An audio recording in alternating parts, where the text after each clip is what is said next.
Today, we're going to be talking about some FNAF fan games that deserve another look from the community. Whether they were forgotten over time or overshadowed by newer releases, these are games that still have so much to offer today. Some of these might end up becoming your new favorites, so let's get into it. One of my favorite parts about making videos on this channel is picking out the games. I'll spend days playing random FNAF games, and most of them don't really catch my attention like some do. Some videos I've made on this channel were because of pure nostalgia, while others were made because I played something that I found amazing, and today is no different. The game I will be talking about today is called A Bite at Freddy's. I began playing this game like I would any other, and if I'm being totally honest, this might be my new favorite FNAF game I've ever played. I feel this game blows even Joy of Creation story mode out of the water. My god, it's so good. As much as I want to dive into this game right now, I have a quick announcement to talk about first. If you don't care about it and just want to get to the review, you can skip to the time you see on screen here. Recently, YouTube has started age restricting my videos because of my vulgar language. I think that's stupid, but whatever. So you'll notice that in this video and all future videos, all cuss words and other inappropriate words will be censored. This is not something I'm happy about. I don't like that I have to do this in order for videos to be pushed out, but it's what I have to do. So to compensate, I've made the decision to start a Patreon. Again, another thing I'm not very happy with, but it's what I'm doing. By joining the Patreon, depending on the tier you may choose, you'll get access to my content early, with no ads, and uncensored. And if you choose the highest tier, Dexter Gold, you'll get your name mentioned at the end of videos. Blah blah blah, whatever Patreon stuff. There is absolutely no pressure whatsoever to join the Patreon. I personally don't care if it sits on 0 patrons until the end of time. This is just being made in case anybody wants to listen to these stupid videos uncensored and support me on the side as well. Again, no pressure at all. Don't worry about it. The link is in the description. With that being out of the way, let's get to the video. A Bite at Freddy's begins with a cutscene reminiscent of Five Nights at Freddy's 2, with us in the perspective of Freddy. We look around as two people talk about the new animatronics. We can look side to side and see Chica and Bonnie. And this is where I already want to pause and say how f***ing cool these characters look. This game went totally against what every other FNAF game does when it comes to designs. Rather than having the characters just look creepy and dingy in some stanky pizzeria, these characters are based off of Westernism, with each character having a big goofy cowboy hat. I love the change of pace. I also really like how the characters have really long faces. I think it's super unique in comparison to what a lot of other FNAF games create. But enough gawking, let's get into the gameplay. On night 1, which is really called Course 1, which I'm just realizing as I'm typing this, I should probably explain, so I'll quickly do that. Rather than having multiple nights, A Bite at Freddy's just has multiple courses that I could only assume means a meal course, since in this game, instead of having to survive until a certain time, you have to survive long enough to see 3 meals served. Let me explain a bit more, since I know that still doesn't make any sense. Unlike most FNAF games where you're totally alone, in A Bite at Freddy's, your manager is also working in the building with you. His job is to make all of the food, and your job is to confirm its delivery. You might be asking, what the f does delivery mean? And I'll explain it to you, even though you could just open a dictionary. Throughout the course of each course, odd sentence, but whatever, your manager will get a meal ready. Each meal has 3 stages they go through. Preparing, where the meal is being prepared in the kitchen, if you couldn't have guessed. Sending, where the meal is put on a conveyor belt and transported to different locations in the building. And delivered, where the meal has made it to a designated location and awaits confirmation. The next meal will not start being prepared until the last meal has been confirmed. There are 3 meals that need to be confirmed each night. The first meal will be delivered to Party Room A, the second to Party Room B, and the third straight to your office where you can collect it and eat it like a little piglet. To confirm an order, you have to go to the location where it was delivered, whether that be the camera or your office, and just click confirm. Then the next meal will begin to be prepared. Once you confirm the order in your office, you will complete the course. Course 1 introduces 2 characters, Talk Show Bonnie and Talk Show Chica. Talk Show Bonnie will move around the restaurant and will take one of 2 paths. Path A, he will make his way to the entrance of our office. Once he enters, you will be able to see him in one of 3 locations in your office. You'll have to shut off the lights in your office until you see him leave, where you'll then be free to turn your lights back on. I think this mechanic alone is pretty boring, but it's made much more interesting because Bonnie will attempt to hide from you in different locations. It's never hard to spot him, but if you're ever super focused on something else, which you definitely will be, it can be pretty easy to miss him. It's incredibly simple, but just makes the game that much more interesting. Path B that Bonnie can take leads him to the kitchen, which brings up a small point I want to mention. If you look at the kitchen camera, you'll actually be able to see your manager making the food, or you'll actually only be able to see his big goofy cowboy hat. I think it's pretty silly, and I also think it's a lot sillier that when Bonnie is in the kitchen, he chooses to completely ignore your manager. I guess the taste of my asshole is just so much more desirable. And of course, our manager pays no mind to the fact a murderous robot with no legs is right behind him, which actually brings up another point I have with these characters. Similar to Five Nights at Chuck E. Cheese, the characters don't have any legs. Since they're meant to always be behind something, designing legs would never make any sense from a design standpoint. But because these animatronics have no legs, they just drag themselves around, which, even if it's technically not as threatening as a 7-foot tall, totally mobile robot is, it's totally much more creepy. Anyways, Bonnie will enter the kitchen camera and attempt to crawl onto the conveyor belt. On each camera where a conveyor belt is present, you'll have access to a closed door button. When pressed, if you're terrible at context clues, I'll piece this together for you, the door to the conveyor belt will obviously close. This poses a problem with meals not being able to be sent. But I never once had a problem with that, so I don't care. Once you close the door, within 3 seconds, Bonnie will leave the kitchen camera and you'll be free to reopen the door. You might ask yourself, why would I not keep the doors closed the whole course and only open them to let meals through? Well, I'm glad you asked, because I really needed a segue into explaining another crucial mechanic: power. A Bite at Freddy's does power much differently than other FNAF games do. In this case, you want your power low all the time. Performing tasks will cause the power to increase. These include closing conveyor doors, stopping the conveyor, which I'll explain more in a second, and turning off the lights for Bonnie, which, by the way, doesn't make sense. Why would turning the lights off cause power to be used? I don't know. Don't ask. And a few other things that wouldn't make sense if I brought them up right now. If your power ever reaches 100%, it will overheat, and you'll have to wait for it to slowly decrease back down to 0% before you can use any of the devices that cause it to increase. So basically, if your generator hits 100%, you lose, because there's a very small chance where that happens and you still beat the course. Anyways, getting back to Bonnie. Let's say you don't close the conveyor door and Bonnie hops on the conveyor. What happens then? Well, in that case, Bonnie will ride the conveyor all the way up to your office. There will be a noticeable sound cue when he does, or any other animatronic is doing this. When you hear them approaching, you'll turn to the conveyor and pull the stop conveyor lever. This will, as the name suggests, stop the conveyor and temporarily shine a light down it, where you'll be able to see the lovely death robot staring back at you. Just like the doors, after about 3 seconds he'll leave and you can let go of the lever. So this brings up an interesting balancing idea. Let's say your power is pretty high and you see that Bonnie is about to jump on the conveyor. You're scared that if you use the door, your power will go up to 100%, and you obviously don't want that to happen. You actually have some options here. You can either risk it and close the door anyways, or you can choose to allow Bonnie to get on the conveyor and stop him at your office later when your power has gone down to a more comfortable level. Considering that, once they hop on the conveyor, it takes quite a bit of time before they reach your office. When no power users are being used, the power slowly decreases. That's something important I probably should have mentioned earlier. But another important thing to note about stopping them in your office is that stopping the conveyor makes your power increase significantly faster than if you were to have just closed the door. So it's really something you'll need to learn to feel out while you're playing in order to make the smartest choice. Now, let's talk about the other character this course adds, Talk Show Chica. Chica works somewhat similarly to Bonnie, where she'll wander around the building and eventually choose one of two paths. On path A, Chica will head to party room B and attempt to hop on the conveyor like Bonnie does on the kitchen camera. Just like Bonnie, you may close the conveyor door, and then in around 3 seconds, Chica will leave and you can open it again. Path B, on the other hand, is very interesting and is one of my favorite mechanics in this game just because of how goofy it is. Like Bonnie, Chica's other path will have her head straight to your office. However, where Bonnie will hide, Chica will sit behind your desk. Along with a notable sound cue you will hear, you will also be able to see her big goofy cowboy hat slowly rising up from behind your desk.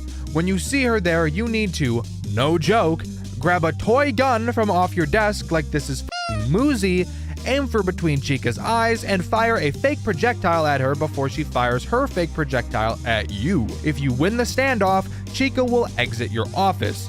This has to be one of the most ridiculous things I've ever seen in a FNAF game, ever. I could talk all day about how much sense this doesn't make, but this entire game is super silly, so I'm not taking it super seriously here. I love this mechanic. I think it's unique and goofy. Should I call it goofy one more time? Have I put that in the script enough? Whatever. Let's move on. The second course of the game activates Talk Show Freddy, and with him comes a new camera and a new mechanic. This was super interesting to me. I've never before seen a FNAF game like this add a whole new camera to a night. This caught me off guard and I was very pleasantly surprised. Freddy, unsurprisingly, works similar to Bonnie and Chica. Again, he will wander around the building and choose one of two paths. I'm going to give you a quick spoiler alert. This pick a path system is the same for every character in the game, so I'm going to not bring it up for the remaining of the characters. Freddy's first possible path has him go to Party Room A and attempt to climb onto the conveyor. Just close the conveyor door, yada yada yada, you'll be fine. His other path, however, has him go to the new camera, which is Vent Camera.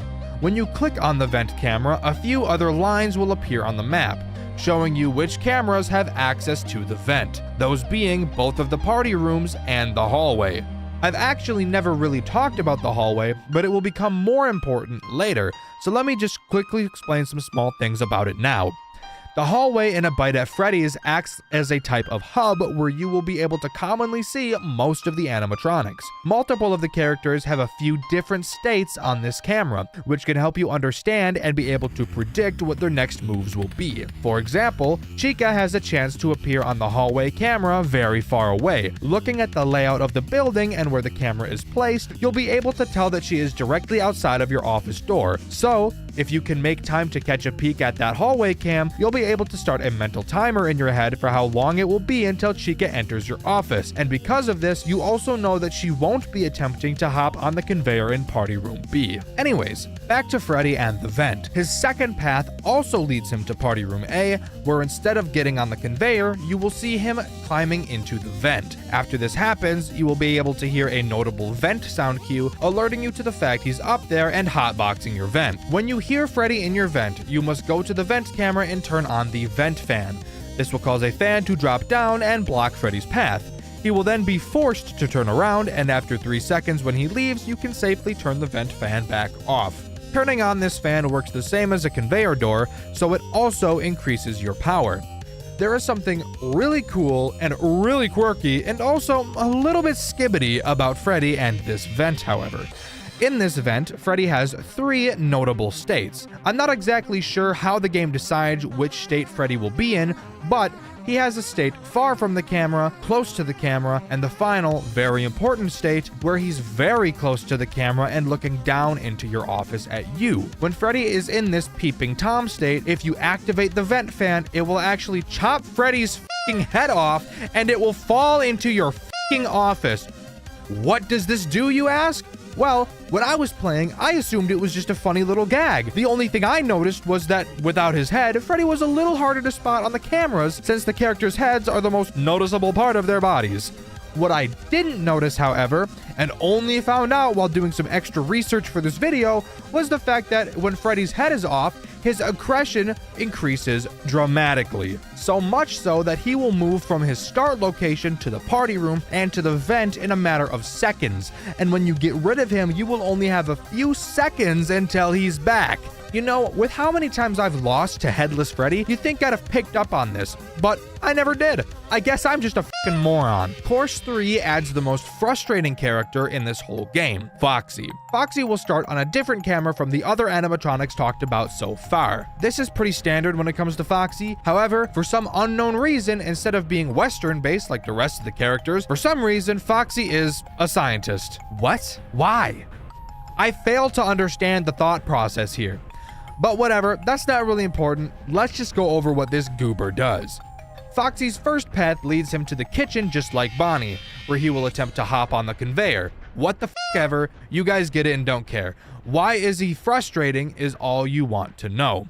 Foxy's second path leads us to the backroom camera, a camera that, at this point, has served no real purpose. In this camera, Foxy will have 3 states, each one bringing him closer and closer to some hanging wires, with the third state having him about to bite the shit out of them and kill himself. When Foxy is in this final state, you must press a button on that camera that will reboot the cameras. This also acts as a shock and will stop Foxy and move him back to the hall or main room. As far as I noticed, restarting the camera doesn't cause your power to increase, but it does make the cameras unusable for a small period of time. If you choose to not stop Foxy, which I wouldn't recommend, it's borderline game over. While you don't lose straight away, your camera's power will start to run on your office's generator, and as a side effect of that, every time you open your cameras to use them, it will increase your power, something it hadn't been doing prior. So while you don't necessarily lose when Foxy does this, with how much checking the cameras is necessary to beat any of the courses, you're basically f***ed. But after beating this course, you're actually done. Unlike typical FNAF games where you have 5 nights, A Bite at Freddy's only has 3. I definitely think this is an interesting approach, and also certainly helps with the game not feeling too repetitive, which, by the way, this game is great at making itself feel fresh all the time, but I'll get to that more later. After successfully fulfilling all 3 of these courses, we sit down with our manager and have a nice meal. Only thing that's a little off is we can see a twisted, malformed, deformed, crippled version of Freddy crawling near the table. That's when we're booted back to the menu and we see we have the option to do one final course. The final course acts as this game's 6th night, and it adds a brand new character, Threadbare. Lore-wise, Threadbare was an old Freddy robot they used to use, switching him out for a new model after a kid bit his face off in 1987. Are you kidding me? The bite of 87 in this game was committed by a child on an animatronic. That's hilarious. This game is so non-serious. I love it so much. Anyways, what does Threadbare do?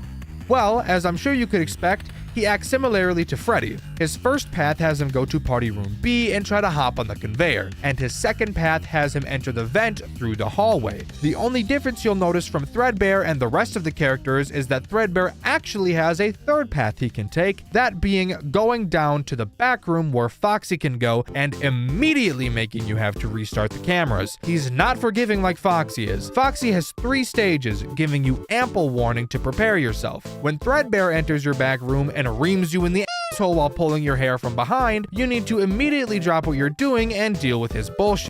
But after beating this course, the game is over. Psych, fucking idiot, we still got custom courses to talk about. You might be thinking, why are you even talking about this? Custom nights are boring as and usually I would agree with you, but this game does something super awesome and I really need to talk about it, both to pad for runtime and because it's just sick. Similar to Five Nights at Freddy's 2 Custom Night, there are multiple pre-built custom modes to play through, but unlike FNAF 2, each mode in A Bite at Freddy's adds a unique challenge on top of the custom AI.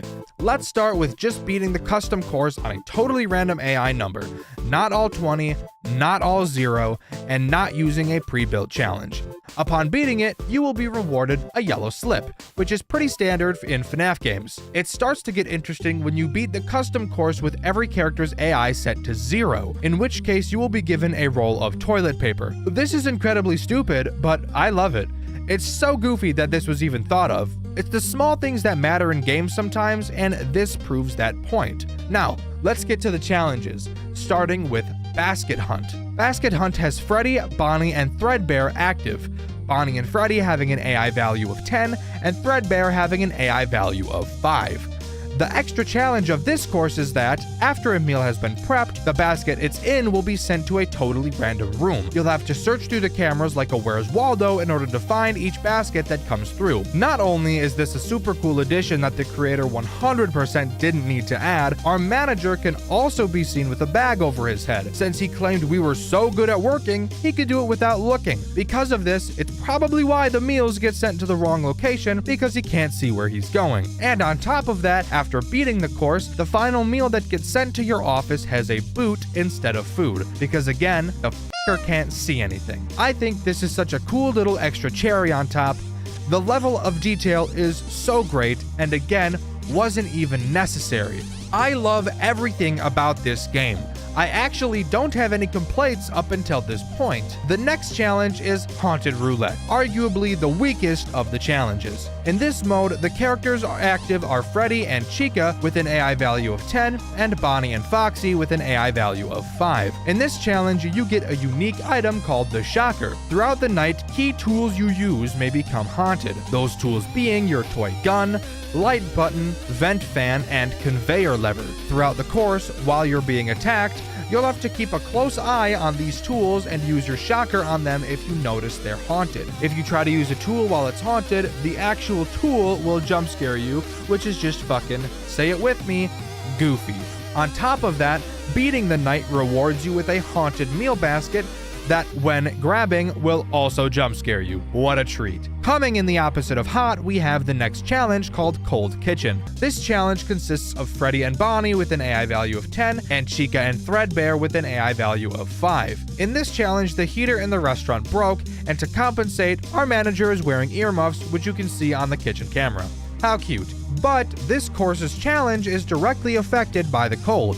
Not only is it f***ing snowing in the building, Jesus Christ, but occasionally it'll get so cold that you won't be able to do shit. In order to stop this from happening, you have to occasionally go to the back room camera and reboot the cameras. This again releases an electric shock, which I guess heats up the building. Doesn't make much sense, but f*** you, it's what we're working with. Upon beating this course, you'll be given a nice little snowman. The next challenge, called Out of Service, contains Freddy and Foxy with an AI value of 5, and Chica and Bonnie with an AI value of 10. The special, super cool, kooky, and funny twist being the conveyor doors don't fucking work.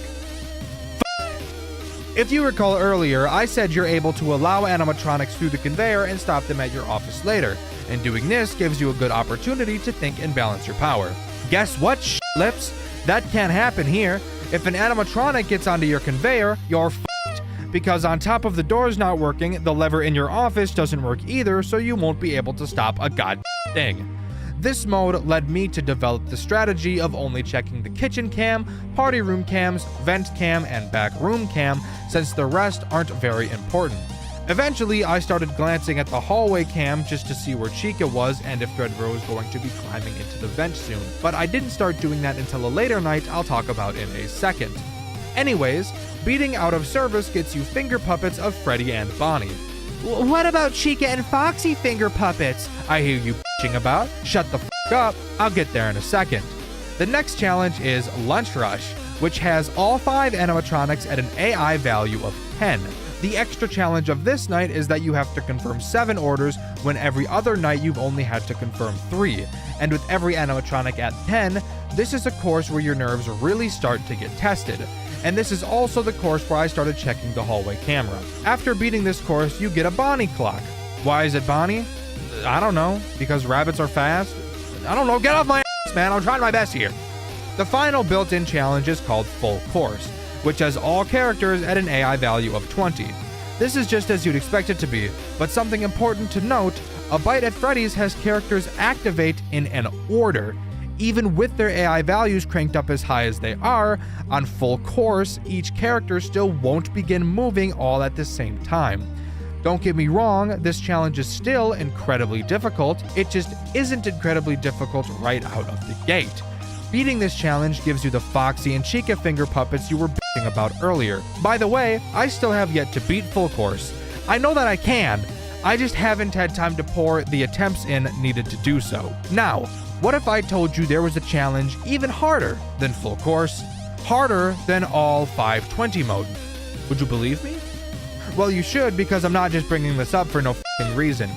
If, while in the custom course menu, you manually set all the characters' AI values to 20 and then start the night, you will enter max mode.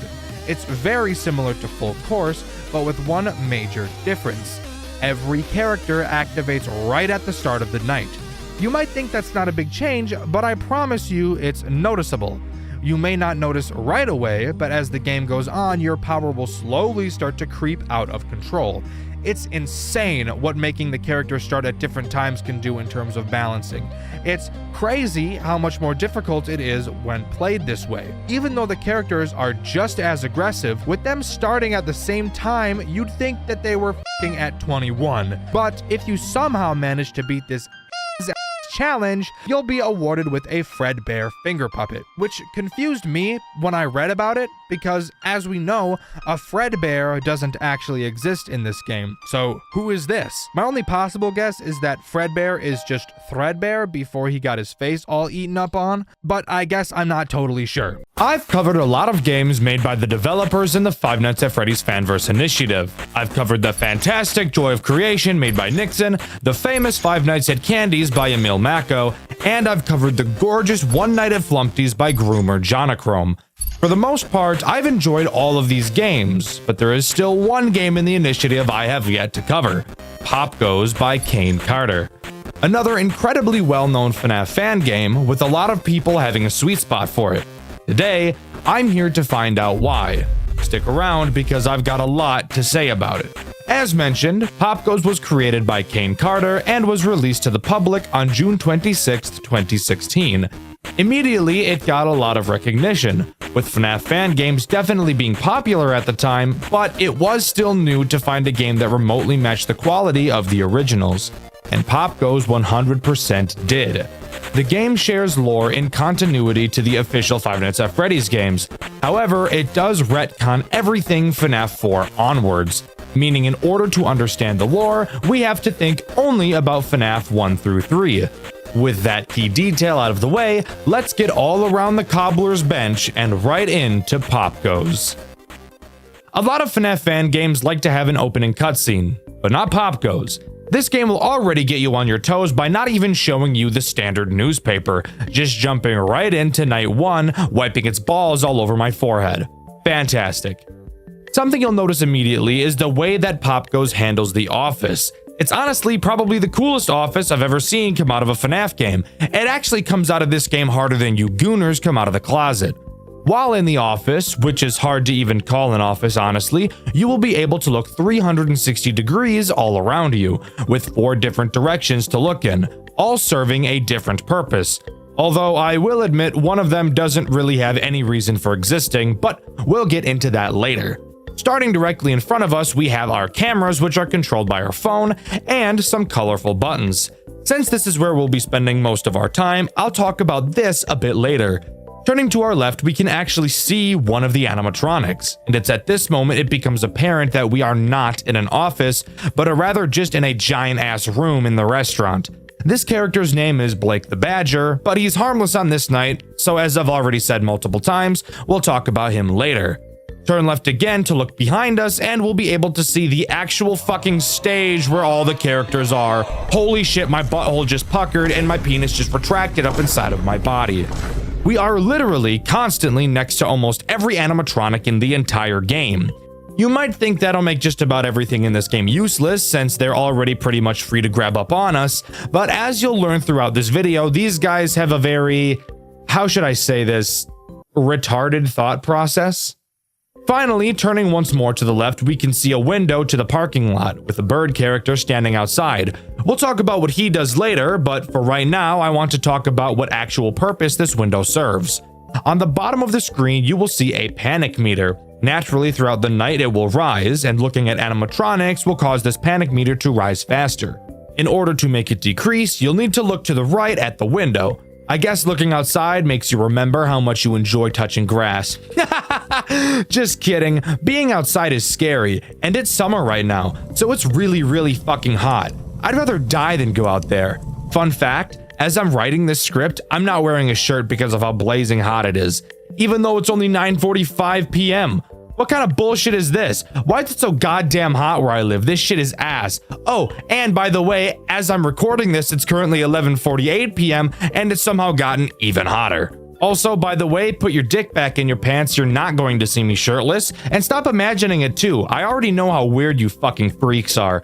Yes, I read the comments. Behave. Anyways, if your panic meter increases all the way, you'll be unable to do literally anything. That includes turning to look in any direction, and Pop Goes will very quickly dig in your butt.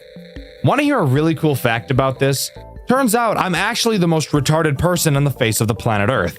The phone guy explicitly describes that if we're feeling panicked to look outside. I swear to you, I had no fucking idea that the window to our right was a window to the outside. I knew it was a window, but for some reason I couldn't tell that it was to the outside of the building. I thought it was just another room inside the building, and I think the reason I thought that was because the animatronic could be seen through it, and I didn't think that they'd place an animatronic outside. But that still doesn't make sense, because what I thought you had to do was look at camera 10, which is a camera out in the parking lot. While this does seem to decrease your panic very slowly, I thought it was going to be impossible to beat this game because of how slowly it dropped. Again, keep in mind, I can see the crow animatronic in this camera, and it took borderline until night 3 for me to notice that yes, that window is outside, and by looking out of it, my panic will decrease a fuck ton faster. It looks like the panic meter don't exactly work very well though, bro. Like, look, you fucking jumping back up and shit. What am I supposed to do with this panic meter, bro? It like doesn't go down consistently at all. Dude, this is bullshit. What the fuck are you supposed to do? That's not possible. What the hell is that bullshit? What? What's the point of turning except to see? Like, what's the point of this? Like this area. Wait, that's the... Oh! I'm retarded. This is the fucking parking lot. He means literally... Guys, I'm actually fucking retarded. Holy shit, guys. I'm a fucking idiot. Oh my god. That has to be actually the fucking stupidest thing I've ever done in my whole life. So, with that out of the way, let's talk about our camera system. Looking at it at a first glance may seem a bit intimidating, but this game actually does a fantastic job at slowly introducing new mechanics. It's actually probably better at this than any other FNAF game I've ever played before. Let's just focus on what needs to be focused on during night 1 and ignore everything else until it becomes relevant. Obviously, you can switch through the cameras like any FNAF game, and the cameras in this game use no power. In fact, this game doesn't even have power to begin with, which I think is something we can all appreciate. The only other thing on the cameras we need to worry about is the room shutdown button. This button does exactly what you think it does, temporarily shuts down the power to a specific room. You'll notice you can only use this button on cameras that have this weird device on them, and if you can't tell what this is, it's a 3D printer. Why are there 3D printers here? Well, canonically, I'm pretty sure it's because the kids that come to the restaurant can print out their own animatronics or something like that. I don't really know. I was more focused on the phone guy talking about his boring ass life. I wasn't really paying attention to the actual story of the game very much. Where these 3D printers come into play during gameplay is when we talk about our boy, Pop Goes the Weasel.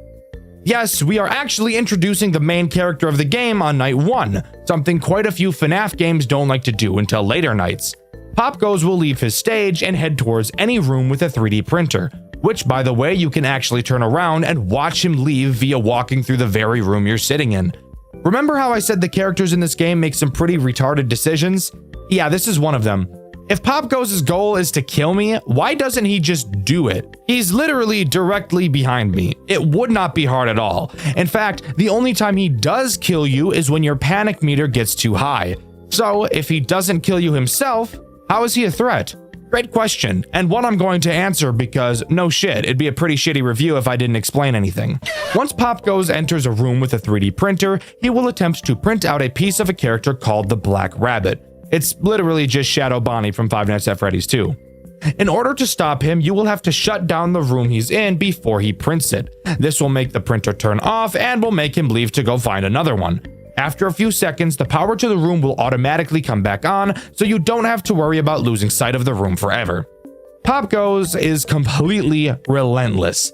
The moment you shut down one room, it won't be long until he attacks another, which actually leads to a constant pressure gameplay loop. Typically something I would find unfun, but again, this game actually does it incredibly well, and I think it has everything to do with how well it introduces new mechanics.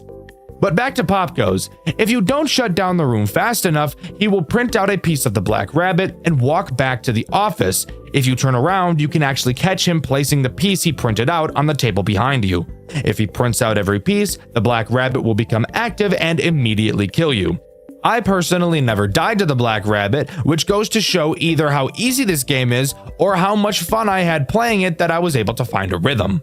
I should briefly mention how the phone calls in this game work, since they're also quite a bit different from most I've seen.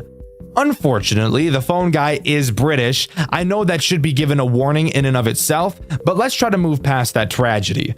After getting the typical phone guy spiel, you're given 3 options for things to ask him, and whatever you choose will actually give you some branching dialogue, giving a small bit of replayability to each night. One option usually elaborates on a mechanic, another usually does some lore dumping, and the final is typically just some silly fun.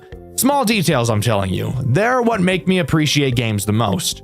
But after beating night 1 in typical FNAF game fashion, we're tossed into a post-night 8-bit minigame to do some lore dumping. Except this game actually does it a little different than other games do. Each minigame takes place in the same area. This weird red maze-ass area.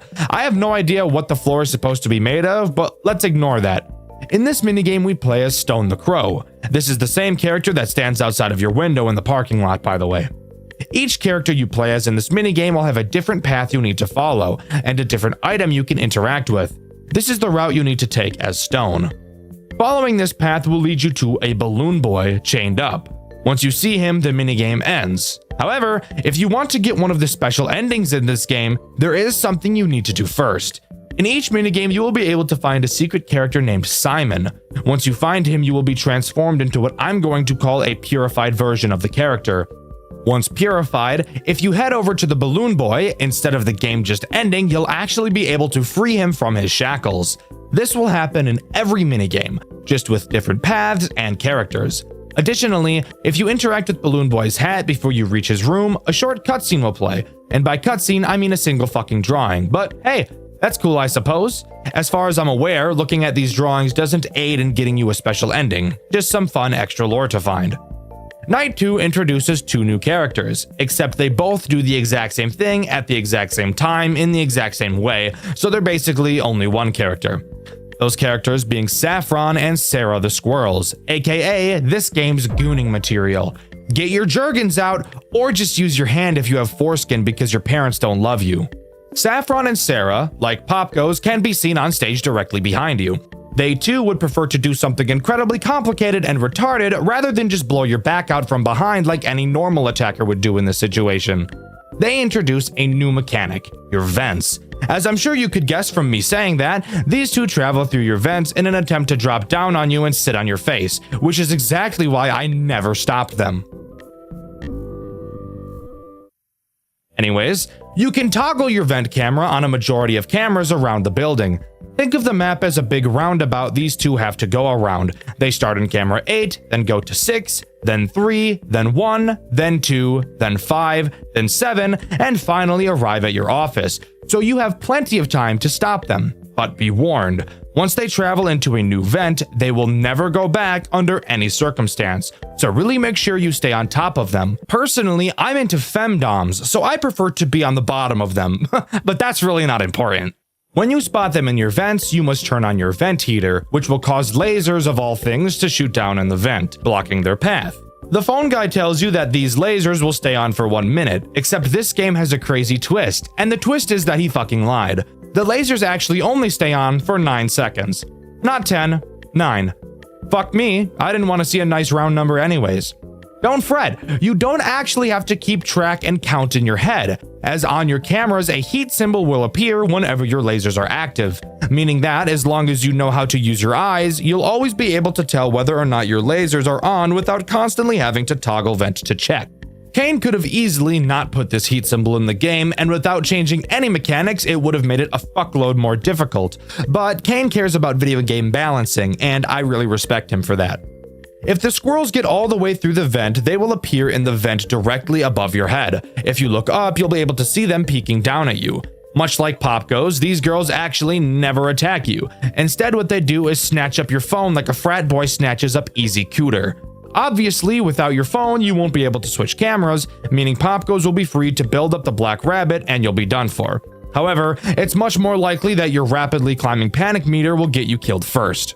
Anyways, on to the post-night minigame. This time we play as Saffron and we're tasked with finding Toy Freddy. Very similar to last night, we can find Simon, become purified, and free Toy Freddy from his shackles. Oh yeah, and additionally can view another picture with some loud-ass music playing as well. Lore or something! Also, by the way, here's the path you need to take. Night 3 introduces one new threat, Blake the Badger. However, I first want to talk about a threat I haven't mentioned thus far, Stone the Crow. He actually has two different attacks, one that becomes active early in the game, and one that doesn't become active until a later night. Both of his attacks are actually the most threatening and annoying out of any character in the entire game. Crazy how one character can have multiple ass-erupting problems that I hate. His early attack has him just be an annoying prick. He will occasionally appear on your cameras and block your entire view. This prevents you from seeing pop goes, which is obviously not great. But if that wasn't enough, when you look at him, your panic meter actually increases way faster than normal. And want to know the coolest part? The higher your panic, the more commonly he appears on your cameras. That's a fucking wombo combo if I've ever seen one before. Holy shit. Leave my poor anus alone. It's had enough. In order to make him stop appearing on the cameras, you obviously have to lower your panic. Ironically, by staring at him out in the parking lot. Let's just pretend like that makes sense. Anyways, now I can talk about Blake the Badger, a character who is literally just fun. As I mentioned previously, Blake can be seen directly to your left. This, by the way, is the direction that is pretty much useless to look in. Along with seeing Blake, you can also see the door to the server room in this direction. If you look this way long enough, you'll see Blake walk into this server room. You can view the server room on your cameras where you can see Blake present. This camera is one of the reasons why watching him move real time doesn't matter, because you'll be checking the cameras consistently anyways. Blake has you play Simon Says. Hey, Simon! Like the guy in the minigames. I wonder if that's a coincidence. Once Blake is in the server room, he will set the monitor inside to a certain color. On your desk, you will see 5 different buttons, each with a differently colored circle on them. What you need to do is click the circle that's the same color as the monitor in the server room, and then press the Blake button next to your monitor to call him over so we can check if you chose correctly. When you call him, by the way, he will literally come right up to you. If you turn to the left, you will see him staring right at you, which kind of startled me the first time I saw it. If you got the colors right, he won't attack you and will go back to minding his own business. Get it wrong and you're obviously fucked. Want to hear another reason why looking to the left is not worth it?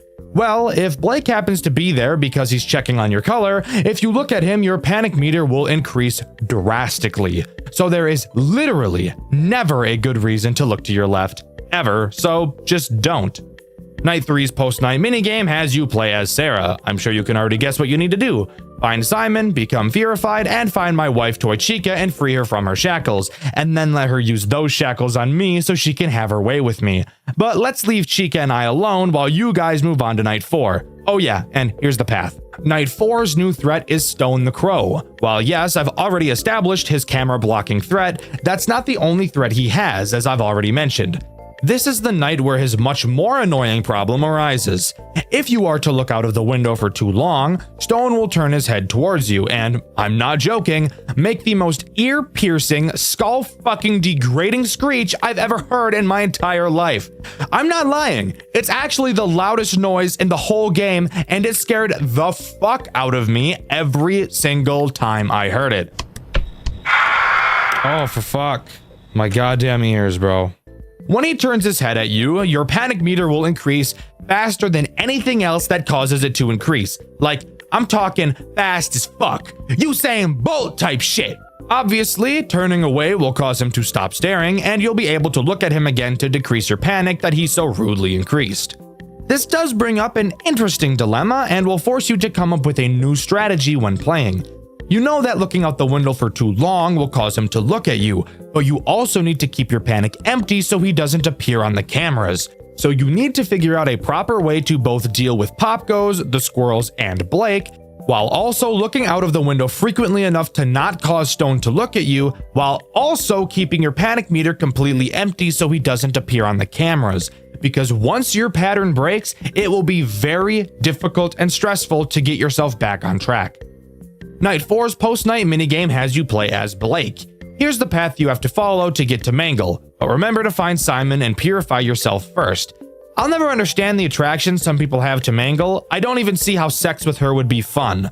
She's a fucked up mess of wires. Even if you could figure out how to get it done, you'd borderline have to be a contortionist in order to not get yourself injured while doing the deed. Anyways, on to Night 5. Night 5 doesn't introduce any new threat, just being a harder version of Night 4, so I'll use this time to talk about Simon and how he appears in the nights. That's right, Simon himself does appear in each night. However, I never saw him throughout my playthrough, which you can find on my second channel, Dexter Black, and that's because of how specific finding him is. Each night he will appear in a certain room at a certain time, only for a few seconds, which is why I never saw him. When you find him, you will need to click on one of your Simon Says buttons that corresponds to the color of his eyes. When you do, he will say something to you. I guess it being Simon Says wasn't a coincidence after all.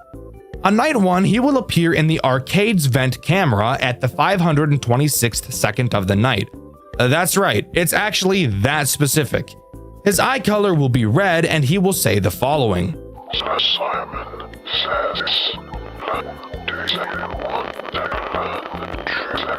On Night 2, he'll appear in the birthday room camera at the 116th second. His eyes will be pink and he'll say the following. Keep following me. I'll tell you everything. On Night 3, he'll appear in the parking lot camera on the 472nd second. His eyes will be blue and he'll say this. Oh, brother. You must be so fond of him. On Night 4, he'll appear in the staff room at the 342nd second of the night. His eyes will be yellow and he'll say the following. Do you think you know who he is? The truth is behind this door. And in Night 5, he'll appear in the hallway camera at the 273rd second of the night. His eyes will be green and he will say this. He doesn't want to remember. We can help him tomorrow. Overall, a pretty cool bit of extra lore in a very fun and interactive way. Again, I'm in love with little details like this. Also, here's another fun fact. If you stare at Simon's screen in the extras menu for too long, your game will crash, so that's pretty cool. Anyways, onto the post-night minigame. Here you play as Pop Goes. Here's the path you have to take to find the worst FNAF character ever designed, Toy Bonnie. And as always, don't forget to find Simon and purify yourself. God, I fucking hate Toy Bonnie. He's the main reason why Five Nights at Freddy's 2 sucks as much dick and balls as it does. I know people have found a way to make 1020 mode not random, but fuck you. He's still a bag of dicks.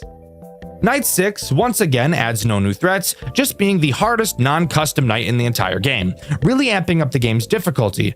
I want to talk about two things during this night. This game does probably the best job I've seen at making a challenging experience without being frustrating, janky, or awkward. This night is definitely hard, requiring you to be precise with your mouse, quick with your thinking, and requiring a lot of nerve control throughout. But never throughout my playthrough did I feel like the game was unfair or that there was too much RNG involved. This game is a perfect balance of challenging and engaging. I've truly never seen another FNAF game pull it off as well as this game has. Additionally, Simon can be found on this night as well. I didn't talk about it last night because the way you find him in this night is without a doubt one of the coolest things in the whole game. He'll appear in the station on the 273rd second of the night. You might be wondering what the station is, and the station is literally the room you are sitting in. Simon will appear on the table directly behind you. He leans in so close you can feel his breath on the nape of your neck. It might turn some people on, but it personally makes me feel a bit uncomfortable. Anyways, his eyes will be white and he'll say the following. You wanted to save her, and I will make his wish come true. Thank you, Strix.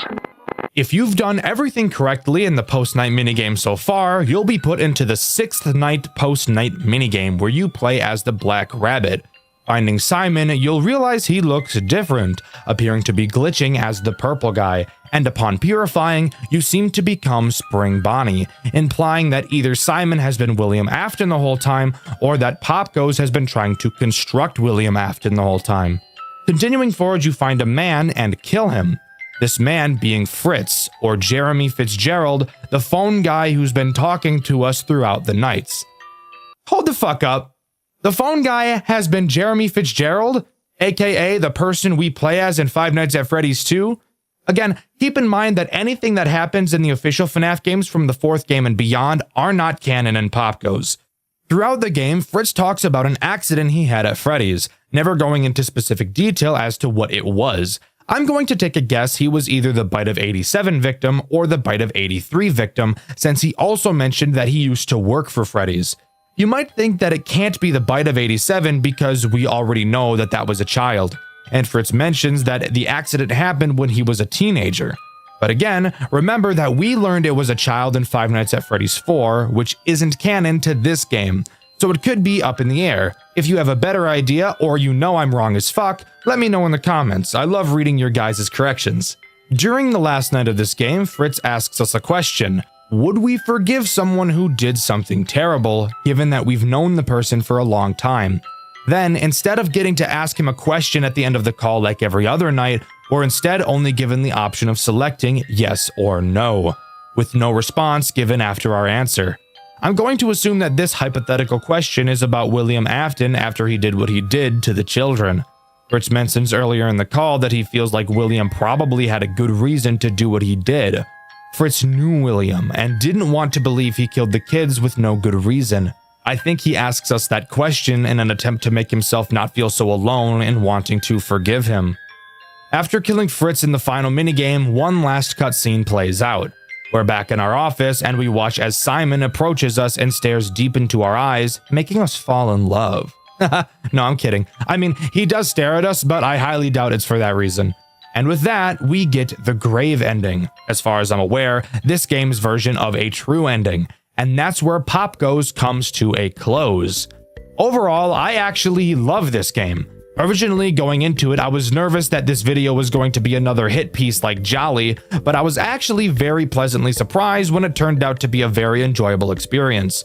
I truly think that this game has the best difficulty balancing of any FNAF game I've ever played. Each mechanic feels solid and has great synergy with every other mechanic, without having the game feel unfair and overwhelming while still providing a satisfying challenge. The story isn't too convoluted, and there's not a lot of garbage hoops to jump through to be able to experience it, which for someone like me, who dreads learning the lore in games, can really appreciate. Because of all of these reasons, I'm placing Pop Goes in my top 10 favorite FNAF games of all time. I honestly really enjoyed my time with this game, and I highly recommend all of you give it a try. You won't regret it. Also, I'm aware that Pop Goes is getting a remake, and I'm incredibly excited to review that when it comes out. A plot twist is a literary technique that introduces a radical change in the direction or expected outcome of the plot in a work of fiction. Now tell me, can you think of a horror game that pulls off an insane twist? Maybe Resident Evil 8 in its crazy twist comes to mind. Now let me ask you another question. Can you name a FNAF game with a crazy twist? A twist so cool you have to sit back and think, wow, that was pretty sick. The game I'll be covering today has one of those twists, and I'm incredibly excited to share with you the amazing experience I had while playing Showman's The Awakening. For those of you already familiar with this game, you may know that it actually has a game that came before it. Kinda. Years ago, the same developer released a game called Phobia: The Awakening, using the Wiggles as inspiration for the characters. Well, turns out the dev wanted to remake their game using their own original characters to continue the story, so now here we are with Showman's. This may lead you to ask the question, if I've already played Phobia, is there even a point to playing Showman's? And trust me, this is a question I've asked myself. Originally, I saw people asking me to play Showman's. I played Phobia on my second channel, Dexter Black, not knowing at the time that Showman's was a thing, learning soon after the first episode went up that it was in fact a thing. So I questioned, does it even bother to play it? Well, recently I've made the decision to do exactly that and give Showman's a try. And let's just say, if you've played Phobia, play Showman's. It's everything Phobia is and more. So join me as we quake our asses into Showman's The Awakening. In Showman's, we play as a guy named Mark Ward, an employee of Showman's Pizza Place. And in night one, we're introduced to two of the animatronics that will be trying to insert their fingers into orifices we'd really prefer they keep their grubby little hands away from. But before we can talk about them, we should talk about the tools at our disposal. Something really interesting you'll notice about the office is that you're able to look everywhere. Up, down, left, right, behind you, below you. It's actually really cool. It's really the first thing I noticed jumping into the game. The reason for this is actually because Showman's wasn't created in ClickTeam Fusion like most FNAF games are. Instead, it was created in Blender, which is what most FNAF games use to model their characters, and is something I also had no idea could be used to program a game. So that was pretty cool learning for the first time. Anyways, you'll see 2 large hallways on your left and right, which you can light up using buttons on your desk. In front of you is this lady. Hey, hottie. She's not hot, I'm not even gonna lie, she's not even bad. Who we'll be talking about later in the video. And if you look behind you, you'll be able to see the clock where you can tell how much longer of the night you have to get through. Oh yeah, and of course, there's cameras, because it really wouldn't be a FNAF game without those. With that out of the way, now we can talk about the first 2 threats this game introduces, Johnny and Harry. Now I know, those names aren't very normal sounding when thinking in terms of Five Nights at Freddy's, when usually we're having names so utterly stupid you'd be forced to think they were a fictional character. But no, these 2 are still robots, and you still cannot have intercourse with them, so please remove all thoughts of that nature from your head for the remainder of this video. Johnny and Harry both start from the show stage and do the exact same thing. Johnny will move through the cameras to your right hallway, and Harry will move through your left hallway, where they will then enter what I'm going to be calling their attack mode.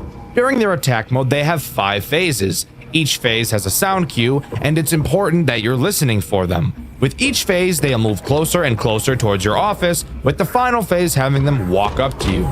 Obviously, you can check their distance by flashing the light at them, and by doing so, you will also temporarily stun them in place.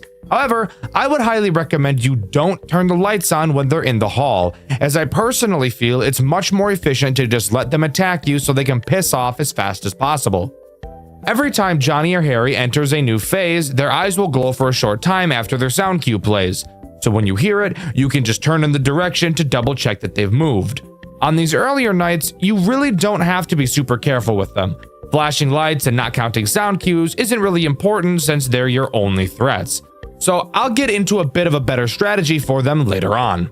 However, once they enter your office, you'll have to quickly throw on a spare mask to fool them into walking away, just like the animatronics from Five Nights at Freddy's 2. And that's really it. Night 1 is pretty damn easy, really just introducing the basics needed to understand 2 very important mechanics. After beating Night 1, we see a cutscene, something that was not originally in Phobia. In it, we meet with the founder of Showman's, Jason Baker. He confirms with us that only Johnny and Harry were active on our shift, and we confirm. Apparently, this should not be happening, and it's a known issue. So that's good at least. Jason tells us that a previous employee mentioned more characters moving, which in all honesty doesn't bode well for my anus, given the fact we still have 5 more nights of this to deal with. But we get our things and go home for the night, only to come back to work in the morning. Night 2 introduces 2 new animatronics, and let me tell you, this is where the game starts to show how much of a pain in the dick it's about to become. The first character we should talk about is the fine shite sitting in front of us, Peggy. Peggy reminds me a lot of the scrapped animatronics from Five Nights at Freddy's Pizzeria Simulator, just given the fact of the way she moves subtly like them. She also reminds me a lot of what Anissa's husband really doesn't want her to do to him. Whenever you're not looking at her, whether that be checking on the cameras, looking at the hallways, or checking the clock behind you, Peggy has a chance to advance phases. You'll be able to see her start by looking down and slowly transfer through the phases until she's ready to attack. In order to reset her, all you have to do is flip the breaker switch on your desk to shock her and she'll reset. But be careful not to just spam this lever over and over, because every time you shock her, she becomes more aggressive, leading to the end of nights becoming incredibly stressful due to how fast she'll be attacking you. Cap'n Cackle is the other menace introduced on night 2. He is this game's Foxy. If you couldn't tell by looking at him, he's a pirate, just like Foxy. Also, he looks like he's cracked out of his fucking mind, zooted to the fucking moon. Seriously, look at this geeked out motherfucker. Holy shit, bro hasn't slept in 18 days. Look at those eye bags. What the hell happened? Stop looking at me, dude. Tell me that guy doesn't smoke crystal meth. Look at those fucking eyes. What are you doing? Hey. That's the face I make when I'm about to eat ass, bro. Anyways, similar to Foxy, he'll have several phases on camera 6. Watching him will slow his progression and even in some cases make him go backwards. If he happens to leave camera 6, he doesn't do exactly what Foxy does. Instead, he'll just start moving through your cameras like any other character would, albeit very quickly. If you manage to stare at him in one of those other cameras, he will go back to camera 6, where you can continue oogling at him to make him stay put. Both Peggy and Cap and Cackle work very well together, and the same goes for Johnny and Harry. We have 2 other central characters left to introduce, and you'll notice that those 2 also work very well in tandem with one another. This is something I need to give this game praise for. It is so incredibly good at introducing new mechanics in a way that's stressful, yet engaging and fun. You introduce Peggy, a character that moves when you don't look at her, and Cap and Cackle, another character who moves when you're not looking at him. And because these 2 characters are in different places, it forces you to learn how to balance them together. God, it's so fucking cool. Similar to last night, this night also has a cutscene after completion. In it, we're seen walking to the exit of the building. We hear a noise and quickly turn around to see an unknown animatronic staring back at us. It stares for a while before turning around and walking away. This is a character we haven't yet seen. Even the characters we'll be talking about on later nights can be seen on the cameras all the time, but this one can't. Keep him in the back of your head as he'll become important later. For now, let's move on to Night 3. Night 3 only introduces one character, but it also introduces another incredibly important mechanic, that being your vents. The animatronic introduced on Night 3 is Tony the Chef. He will enter your vents. You'll notice on your cameras that you have 3 camera vents. Tony can enter 2 of them, those being either camera 12 or camera 11.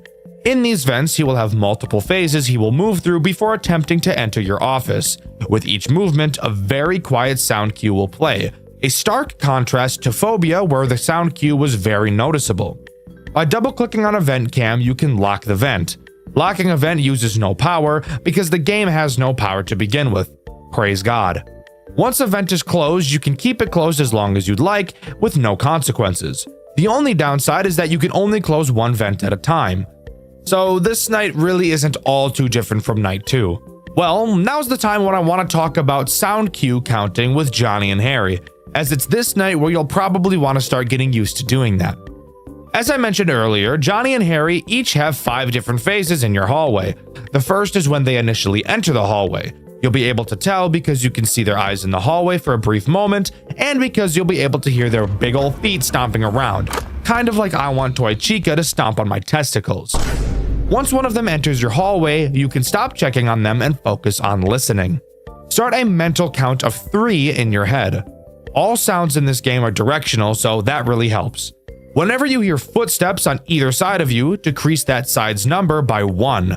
Once the counter reaches 0, you know that the next time you hear footsteps from that side is when they'll walk into your office to attack.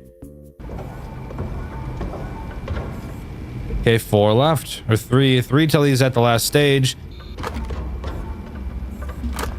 2 left until he hits door. Okay, 1 more. And he's at the line. He's walking the thin line. 1 more. I want to see how close I can cut it. Hi. Oh, yes. Yeah, that's awesome. Thanks for that. Doing this while they're both attacking you at the same time can get a little overwhelming, and on later nights they do like to attack together a lot. But if you can nail this counting strategy, they really shouldn't be too much of an issue. After completing Night 3, we get to watch another lovely cutscene. In it, we're looking through the factory for who the fuck knows what. We open a crate and find a Johnny plush inside. Seeing this toy seems to trigger some primal instinct in us, and we pass the fuck out. Honestly, bro, probably not the greatest place to lose consciousness, I'm not even gonna front. We awake in another room, only to look up and see Showman. Scared as shit, we wake up from our slumber only to realize it was a short dream we had after we had passed out.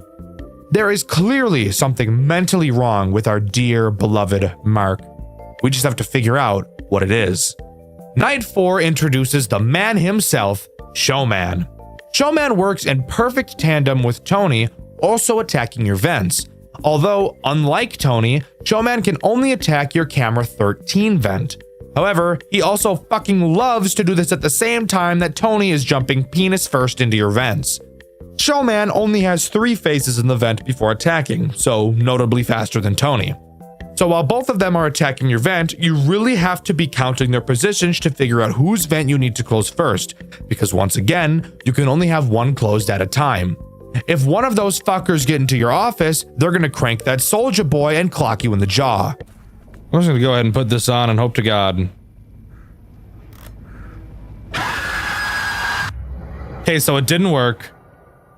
I couldn't tell which one was closer, bro. I thought the guy I had blocked off was closer. I couldn't tell. All in all, each character is incredibly easy to deal with, but because of how perfectly they all work together, it can lead to an incredibly stressful experience trying to play against all of them at the same time.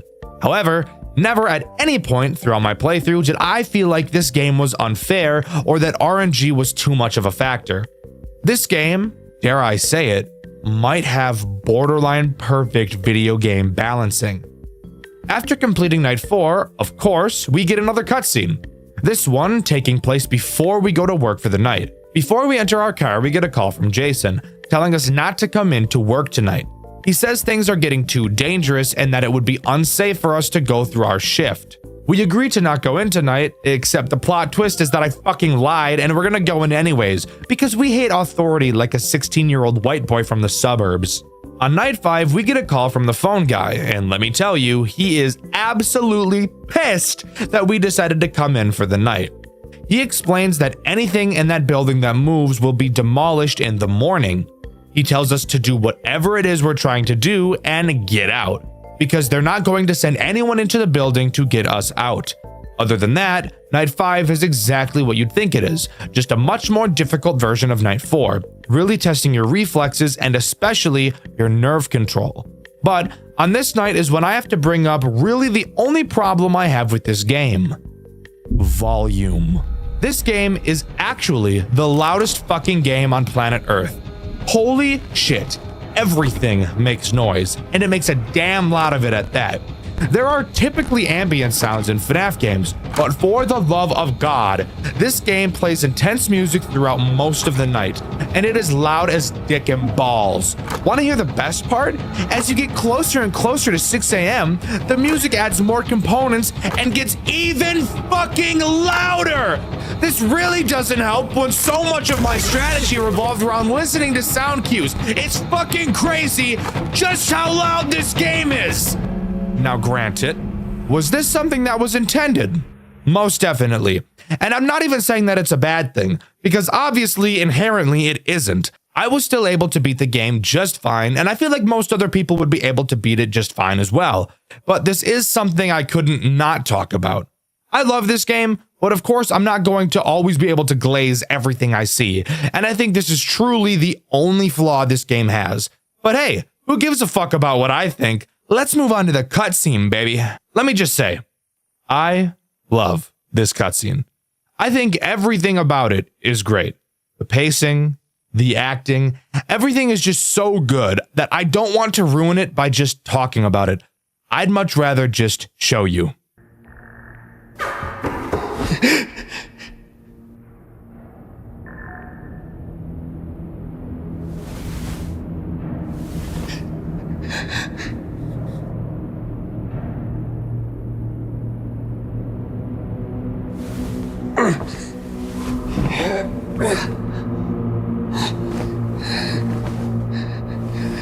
Ladies and gentlemen, boys and girls, put your hands together for our birthday boy!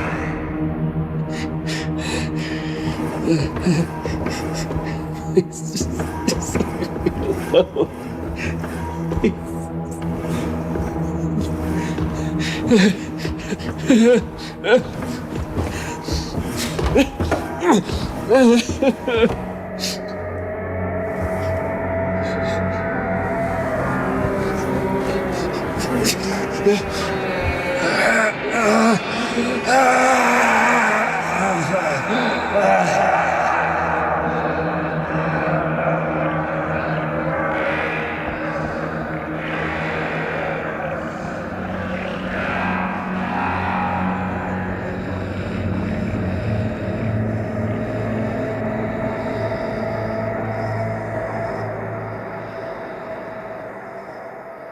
Well, god damn. We really should have listened and not come back, huh? So, it's safe to say that our pal Mark really got fucked here. Something I think is actually really cool. It's fairly common for FNAF games to have a character die in them, most commonly a phone guy, but to actually see it like this is just awesome. Going into night 6, we actually get a cutscene before the night happens rather than after it. In it, we play as the phone guy going into the building to get Mark. After a bit of searching, we find him, and once again, I think it'll just sit much better with you if you just watch it for yourself. Mark? Is that you?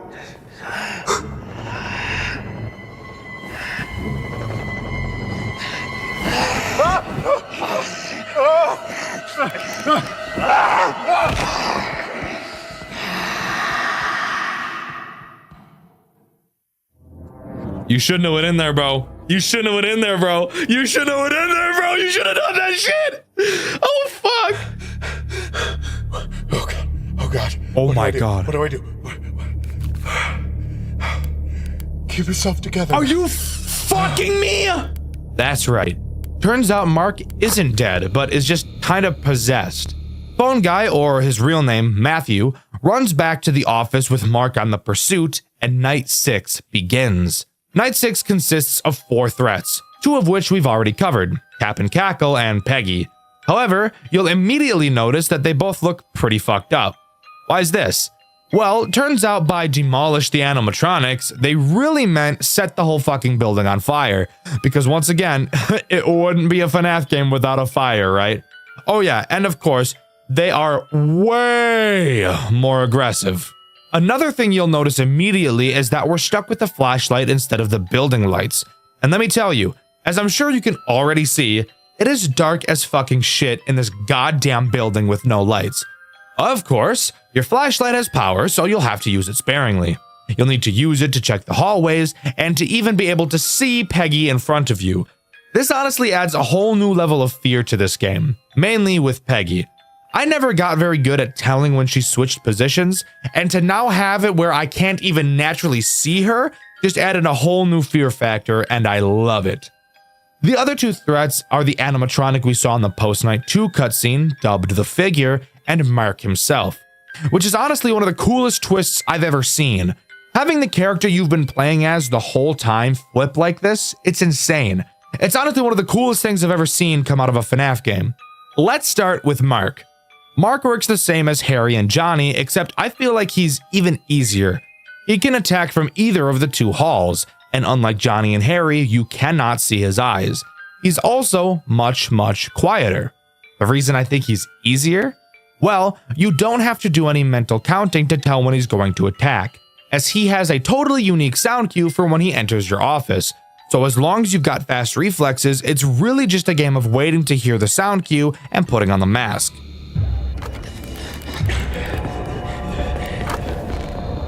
The final new threat on this night is, of course, the Figure. He takes the place of Tony and Showman attacking your vents. He can attack any of the 3 you have, since there won't be 2 characters going for the vents at the same time. Again, I honestly feel like this is easier than Tony and Showman. Of course, the Figure is fucking light speed fast when choosing and climbing through vents, so as long as you've got fast reflexes, it really shouldn't be too much of a challenge. Ironically enough, the main challenge I had with this night was not the 2 new threats, but the 2 returning threats, Peggy and Cap and Cackle. Again, these 2 have the best synergy out of any of the characters in this game, so bringing them back for night 6 was a no-brainer. Really, the actual problem for me was Peggy. The sheer speed at which she moves is enough to make you shit in your britches, and nearing the end of the night, she will be moving at a speed Usain Bolt would be creaming his pants over. But if you can control your nerves for long enough, you'll complete night 6 and move on to the post-night cutscene. Matthew runs as fast as he can to the exit, only to find it locked. Turning around, we see Mark slowly creeping up on us like the booty cheek creep freak. The screen cuts to black, and we're left with only the screams of Matthew echoing throughout the pizzeria, and Showman's The Awakening comes to a close. Kind of. We're not exactly done just yet. There's actually 6 other secrets this game has to offer. That being the secret tapes. On each night, you will be able to find one of these tapes and play them later. On night 1, if you check camera 9, you'll be able to see a tape on the shelf in the top left corner. Night 2's tape is located in one of the drawers in your office. Night 3's tape is located on camera 3 on a shelf in the bottom left corner. Night 4's tape is located on camera 2 at the top of the screen. Night 5's tape is located on camera 5 on a high shelf in the middle of the camera. And Night 6 tape is conveniently located directly in front of you on the desk. Hey there, post-scripting Deku here. Turns out I'm fucking wrong. These are not the locations of the tapes on every night.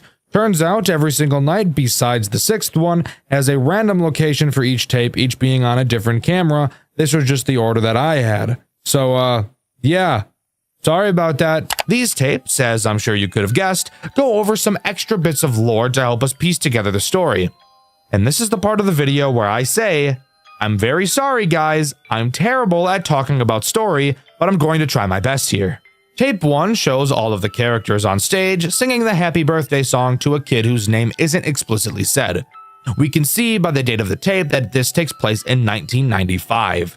Tape 2 seems to be a sort of log from Jason, explaining his reasoning for why he believes the characters are acting so hostile. Originally, when they were first being built, they attempted to add an advanced facial recognition system that would allow the characters to actually see and think for themselves. Although the system never ended up working as intended, they wiped the idea from their systems. Well, guess what, fucker? Turns out they really didn't, and Jason seems to think that this is the reason the characters are acting the way they are. Jason makes a brief mention of an unnamed him and questions if one of his employees are potentially tampering with the characters. I'm guessing that him is referring to either Mark or the figure. Tape 3 shows two guys working on Tony. They're talking about how these robots should be scrapped because of how old they are, and then the guy in the back says a sentence that I literally cannot for the fucking life of me decipher. Like many other things in this game, the static that plays during these cutscenes is so fucking loud I can't hear anything except it. I'll play what he says here, and if any of you guys can decipher it, please let me know in the comments. That company's been up in deals with recently. Why? Tape 4 is one of my favorites. It really gives off the FNAF VHS style that I really like. A maintenance worker is running a test on Cap'n Cackle. It doesn't quite go as planned as he bugs out, so they restart him and then get attacked. Afterwards, showing the lifeless corpse of the employee laying on the floor in front of Cap'n Cackle. It's just such an unnerving moment to see this in person. Usually when it comes to FNAF games and death, you don't see it. So seeing it in a game like this is really unnerving, and it adds a sort of realism to the actual events that are taking place. Tape 5 is probably my favorite of all the tapes, being the most terrifying in my opinion. In it, we're in the perspective of what sounds like a young girl. Hiding under a table, we hear a scream from another room. Shortly after, Johnny walks into the room and starts to look around. The girl accidentally makes a noise, and when she looks back up, Johnny is staring at her. And he quickly goes for the kill. This is such a fucking horrific and terrifying situation to think about being in, and I think that's why I like it so much. Just imagining being in the same situation makes my hair stand. Tape number 6 is an odd one. We appear to be being spoken to by the figure. He tells us that the birthday we saw earlier was Timmy's 12th birthday. He had 2 of his friends with him that day, and it was a party made specifically for him. Then we see 3 drawings of his friends, all of them sad. The figure appears in front of us and slowly glances up before the tape ends. Again, as I've previously stated, lore analysis is not my strong suit at all, so I really can't even begin to imagine what anything here means. I know robots mad and robots kill, and I think that is neat enough. Overall, Showman's The Awakening is such a big step up from Phobia, and while I still do love that game, I think I love Showman's even more. Amazing graphical upgrades, fantastic cutscenes, and a gameplay loop that's so fun, difficult, yet still not frustrating. This game really has it all, and I truly think it's a fantastic game to play if you're at all interested in horror games. Even if you're not a huge Five Nights at Freddy's fan, I still think you should give it a try. When I'm looking for FNAF games to cover, I usually look for a few baseline things, a few bare minimums. However, I do also look for games that have a bit of a goofy aspect to them. For example, the fact that Five Nights to Remember literally has Gooner bait built into it. I think stuff like that is pretty funny, so it's definitely something I look for when determining which games are going to get a Dexter White video. The game I've played recently started fairly normal with a gameplay loop I enjoyed. However, near the end, something happened that was so completely out of left field, I was at a loss for words. What the fuck am I looking at? What the fuck? I'm very excited to talk about this game as I had a very fun time playing.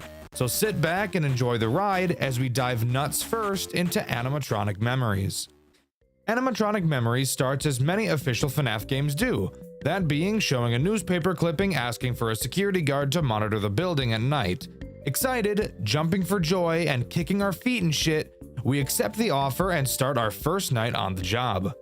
Entering our new office, we look around and notice that this place is clearly not very normal. Able to look in 3 directions, directly in front of us we have our computer, which lets us view our cameras. To our right, we see the door to our office, and to the left, we have a large window. Something I've never really understood about some buildings is why they have windows to other rooms in the building. I'm no architect, but that just doesn't really make sense. I don't know what possible purpose it could realistically serve. Also, this one has a fucking door on it. Fantastic. This game doesn't use a power system. Side note, I am so glad more FNAF games are choosing to move away from the power mechanic. I personally never found it very enjoyable, so I appreciate that many games are choosing to remove it so that your strategy can focus more on nerve control and skill rather than balancing a number. In a game where my only 3 actions are checking lights, closing doors, and watching cameras, boy do I sure love it when a central gameplay mechanic is limiting how much of those actions I'm allowed to do. It's so much fun. But anyways, since this game doesn't use power and there are 2 doors, I was curious how this game would pull that off. Let's begin with the window door. This one is very easy. If you're not holding the door down manually, it will automatically rise. Simple. Now let's turn our attention to the much more interesting door, the one that's actually a door. This door, you'll notice, has 3 fuses that connect to it. Just like Five Nights at Candy's, the longer you have a door closed, the higher the meter beneath it will rise. But, unlike Candy's, this game actually used the mechanic in a much better way. If your meter is to increase fully, one of your fuses will break and the meter will reset.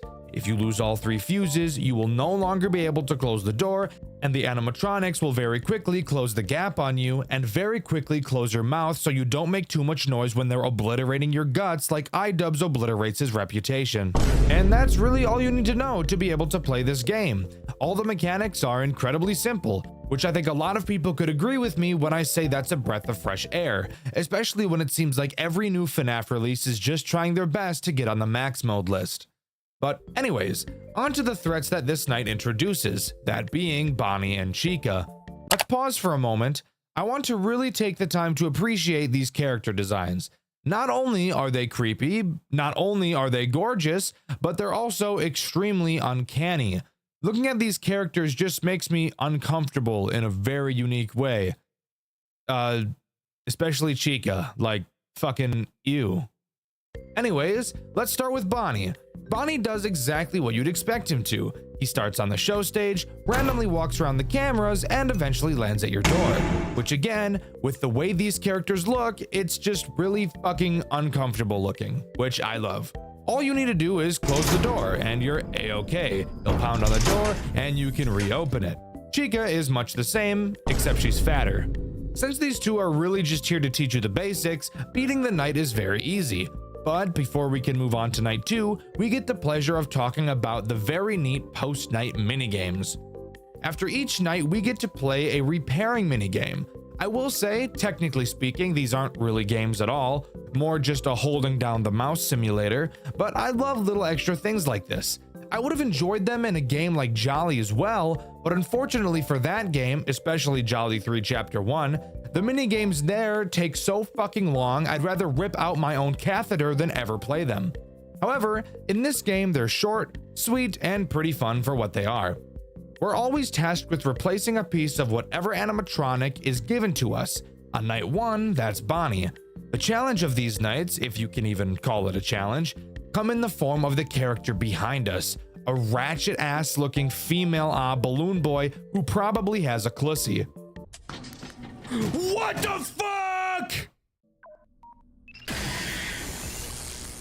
Holy fuck! Throughout the minigame, you will hear her making noises behind you, slowly inching closer and closer. When she gets too close, you'll have to quickly whip around and fucking tase her, which I think is just awesome. Afterwards, she'll back up off you, and the cycle continues. Overall, not too difficult, but something extra that I think adds some spice to the game. Something you'll notice about the night sections is that they feel a lot shorter than most FNAF games, and that's because they are. But where the game lacks in length of night segments, it totally makes up for in the form of its 8-bit minigames. Usually, I fucking hate these, but I actually don't mind the minigames found here.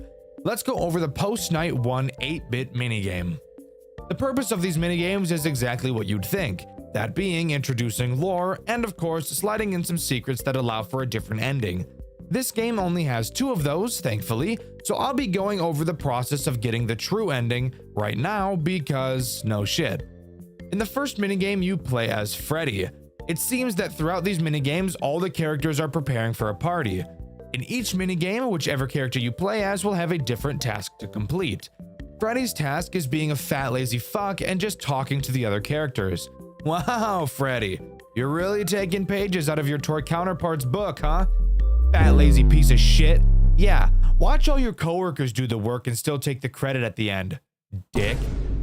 Anyways, completing the task is obviously not what's important in these minigames, as if you are to complete the tasks, the minigame will end and you won't be able to collect the secret item you need for the true ending.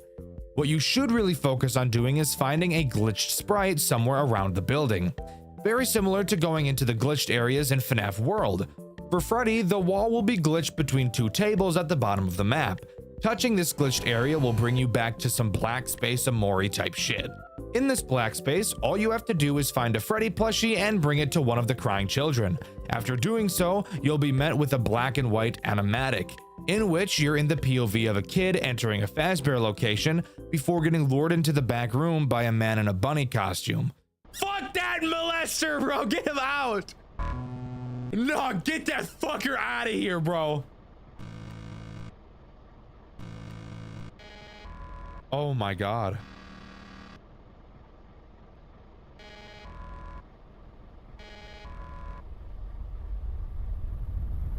What the fuck? What the fuck? Oh great, I think we all know where this is going. Moving on to night 2, which introduces one new threat. That being Freddy himself, the hulking, titanous, gargantuan-ass bear. He attacks the door exactly like Bonnie and Chica, except he does something even more cancerous. He will also attack your door, except he moves through cameras a lot faster than Bonnie and Chica do. And once he reaches your door, he'll enter a lot faster than them as well. Instead of jump scaring you, he does like Phone Guy says and gets a little bit quirky, choosing to reach his hand into your fuse box and immediately break all of them, then jump scare you. Now, as cool as that is, I do have to ask the question, if he kills you after doing this, then why doesn't he just kill you? Don't get me wrong, I love little details like this and I'm not necessarily complaining, but it's a genuine question. I'm assuming the dev just didn't want to have 3 characters appear to do the exact same thing, even though, to be fair, Bonnie, Chica, and Freddy all end up doing the exact same thing, just at various speeds. This is something that could be attributed to laziness, but you have to answer whether you think it is for yourself, and I'll be talking about it a little bit later. Post Night 2 repair needs you to fix up Chica and her cupcake. Ew! Ew! Bro, this bitch is disgusting, dude. Again, this is much the same as the last one. Tootsie, which, yes, by the way, is that clown's name, is more aggressive, but it's still pretty easy to deal with. However, the Post Night 2 minigame is different, and that makes me excited, because, would you believe me if I said this, I will actually enjoy talking about the lore in this game. I know, crazy. Turns out, when I'm told a story where I don't have to spend a billion fucking hours searching for answers, that actually makes it fun. Anyways, in this minigame you play as Bonnie, and the goal of the minigame is to do some sweeping, aka manual labor, something Toy Freddy would avoid at all costs because he's unemployed. But fuck actually doing the task at hand, that's for retards. Instead, we're going to warp the fabric of space and time by touching a busted up table and be teleported directly to hell. Doesn't that sound way better than doing the everyday tasks of a customer service job? Awesome. Well, once you enter black space, all you need to do is find a Bonnie plush and once again give it to one of the crying children. Once again, afterwards, we get a cutscene where we're in the POV of a child, this time being bullied by some fat-ass children. Have you guys ever realized that, like, every bully that's ever existed is about the size of a Ford F-150? Whatever. We get saved by the man in the bunny suit and then immediately get betrayed and murdered. That's right, kids. Not only can you not trust your peers, you can't trust adults either. I guess we should all just give up. Night 3 time. What's the new threat introduced here? And will it have a different mechanic than everything else we've seen so far? This night introduces a fan-made character, something I don't often see when fan games use the official characters. This character's name is Anne, a female Foxy equivalent. Give me Rule 34. What? Who said that? Anyways, she begins on the Pirate's Cove camera next to Foxy. She will, just like Foxy from Five Nights at Freddy's 1, move through phases on the camera until she's ready to attack. When she does, you'll be able to see her run off of the Pirate's Cove camera, wherein she will then book it to your window. When she arrives, you will have to quickly close it until you hear her leave. So, hey, something new, kind of, not really, it's just another door, but I guess that's better than nothing. Oh, did I mention Foxy also activates on this night? Well, he does. Wanna know what he does? Disappointingly, it's the exact same thing Anne does, just a lot slower. Isn't that weird? The fast-running Five Nights at Freddy's character is now slow. Like, I know he has a peg leg, so that's obviously making him move slowly, but like, goddamn, why'd you have to butcher my boy like that? He did not deserve it.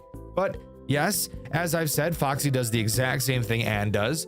I will say that because they move at different speeds, there are some very rare instances where it can lead to some stress while watching their timings, but the odds of this happening are pretty slim, so you probably will never even experience it.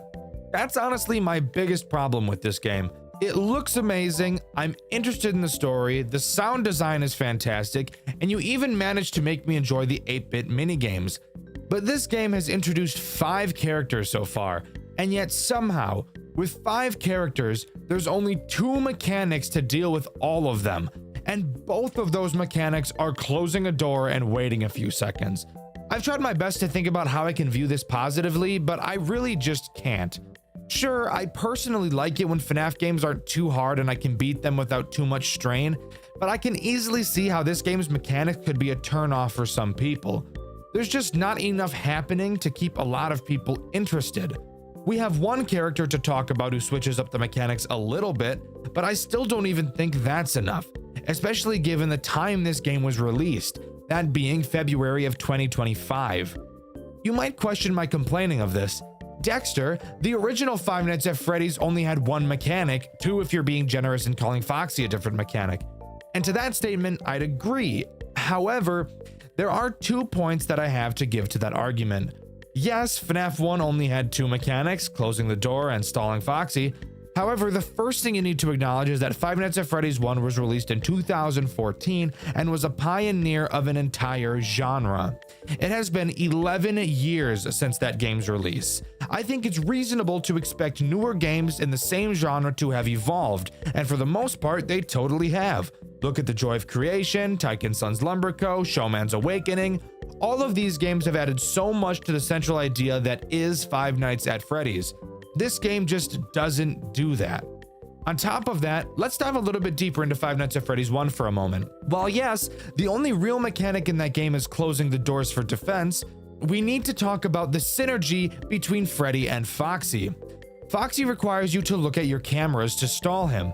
If you don't, while yes, you can close the door to keep him out, with every pound your door will lose power dramatically, which incentivizes you to look at him. It seems Scott saw a potential bore in this design, so he made Freddy work the same as the others but with a twist to synergize. Freddy can't enter your office while your cameras are down, and he's the only animatronic that will never move backwards, meaning that once he's at your door, he will stay there. He's also the only door animatronic that will not break your buttons, so you don't have to close the door while you're in your office. However, on the contrary, he doesn't work the same way the other two door animatronics do. You can't see him when the light is on, and at the same time, Chica can be at your door while Freddy is also at it because of this. Because of this mechanic, it's very likely that Freddy will be at your door for most of the night, especially on nights 5 and 6. Since the game forces you to check your cameras to stall Foxy, this leads to you needing to close your door before you check the cameras to not have Freddy enter. This is a good synergy between two characters and is why I wouldn't complain about this in that game. In animatronic memories, however, there is no difference between characters that attack the same way like this. Freddy, Bonnie, and Chica all do the exact same thing. Anne and Foxy also both do the exact same thing. Sure, Freddy may break your fuses first, but that doesn't change the fact that he's still doing the exact same thing, just going to your door and killing you. He just happens to have an animation before that happens. Now, is this a bad thing? I think that's more up to a case-by-case basis. While yes, I do feel that it's boring, I still had plenty of fun playing this game and I would still recommend it to people. I just think it's obviously important to point out flaws like this when analyzing a game. Sorry about that tangent. Moving on to the repair minigame. In this one, we're asked with fixing up Freddy, who has some insane crow's feet. Like, holy shit, this guy's old as fuck. But this doesn't change anything from the last two, so let's move on to the 8-bit minigame. In this minigame, we play as Chica, tasked with collecting ingredients for a cake. Shut the fuck up! I don't care about your bitch-ass task! Let's go to hell! Oh, but before we do that, I should mention that there's an endoskeleton that starts spawning, and if you touch it, you die. So, like, don't do that. Anyways, once we're back in black space, you once again have to get a plushie. This time, doing so is a bit different. You'll see several eyes on the floor. Interacting with them will cause them to close. Once you close all of them, the plushie will spawn and you can give it to the child. After doing so, we're shown another cutscene, this time in the POV of a child who wants a prize from the prize counter. The man in the bunny suit gives us a Chica plush before inviting us to the back room. Once inside, he stabs us, and the last thing we see is our Chica plushie on the floor as we bleed out. So that's sad. Dude, that's fucking cool as shit, bro. That's cool. No, not her, please! Please don't ruin your game. Please don't do it, please. Please, I'm begging you, don't ruin your game. Don't add a music box. Please, please, please, please, for the love of God, don't do it. Anyways, night 4 time. This introduces Harley. What? Who the fuck is Harley? Well, the marionette, of course, duh. The marionette thankfully doesn't work in the way you think she does. No music box to wind because the developer of this game isn't Satan. The marionette has 2 different ways of attacking you, something I think is awesome. I think it's super cool when characters can do more than one thing, and I think it's something I'd like to see more often. Her first attack consists of her attempting to shut down the cameras. When she leaves her box, the camera has a chance to glitch. If it does, you have to quickly find her on one of the cameras and press a newly appearing sound disruption button to make her fuck off. The other option of attack is through your vent. I didn't even tell you guys that we had a vent because it's really never really important. Instead of glitching the cameras, when Harley leaves, she can make a bell noise as well. When you hear that, you will need to quickly check the kitchen camera and shock her ass, because once she enters it, you're gonna be completely done for, as there's no way to stop her once she enters. Oh hey, something new! Fortunately, sound cues were added so she's not completely AIDS, but if you can beat her, which shouldn't be too difficult, we move on to the repair section where we have to fix Foxy, who, holy shit, has seen better days. God damn, what'd they do to you? First a peg leg and now they filleted you? What the fuck? But after that, we can move on to the 8-bit minigame. Hooray! In it, we play as Anne. Who gives a fuck what the task is? Let's go to the black space using another table. Hooray! This black space section is confusing. So confusing, I actually don't even know how I completed it. Basically, as you walk through black space, you'll see several character symbols on the ground. Then at the end, you can find several symbols that you can change into a sort of code. You might think, oh hey, just input them in the order you saw them. That's what I thought too, but at least when I was playing, that was seemingly impossible. Then I noticed that a few of the squares had a symbol that no other square had, so I tried to see if each square had a unique symbol, but they didn't. Then I noticed there was this dark rabbit symbol that didn't appear anywhere else in black space, so I tried to input that into each square, but that also didn't work because not every square had one. I'm so serious, I have no idea what the intended puzzle is here. I ended up just randomly guessing it, and eventually I got it. I guess set that to Foxy. Set this to Bonnie. Set this to Chica. I literally do not know what I did. I promise you, I literally do not know what I did, but I did it. If you guys have any idea what the intended solution to this puzzle is, please let me know in the comments.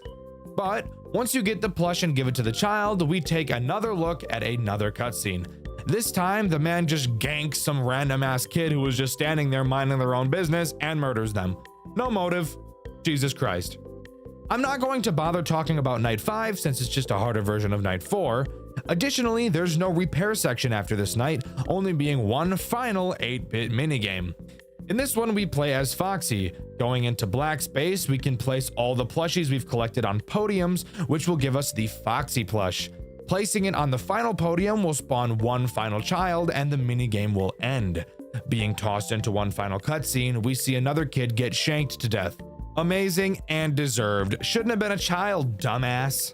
But what about Night 6? Well, of course, as usual, we were told not to come back tonight, but we said fuck it, we ball, and decided to come back anyways. Nobody was present. We enter the office, but get a strange feeling that we're being watched. Night 6 is just a harder version of Night 5, but however, if you got the bad ending by not collecting the plushies in the black space and the 8-bit minigames, this night will be completely different, but we'll cover that later. After completing the night, a literal masterpiece of a cutscene plays out. Seriously, I can't undermine how amazing this cutscene really is.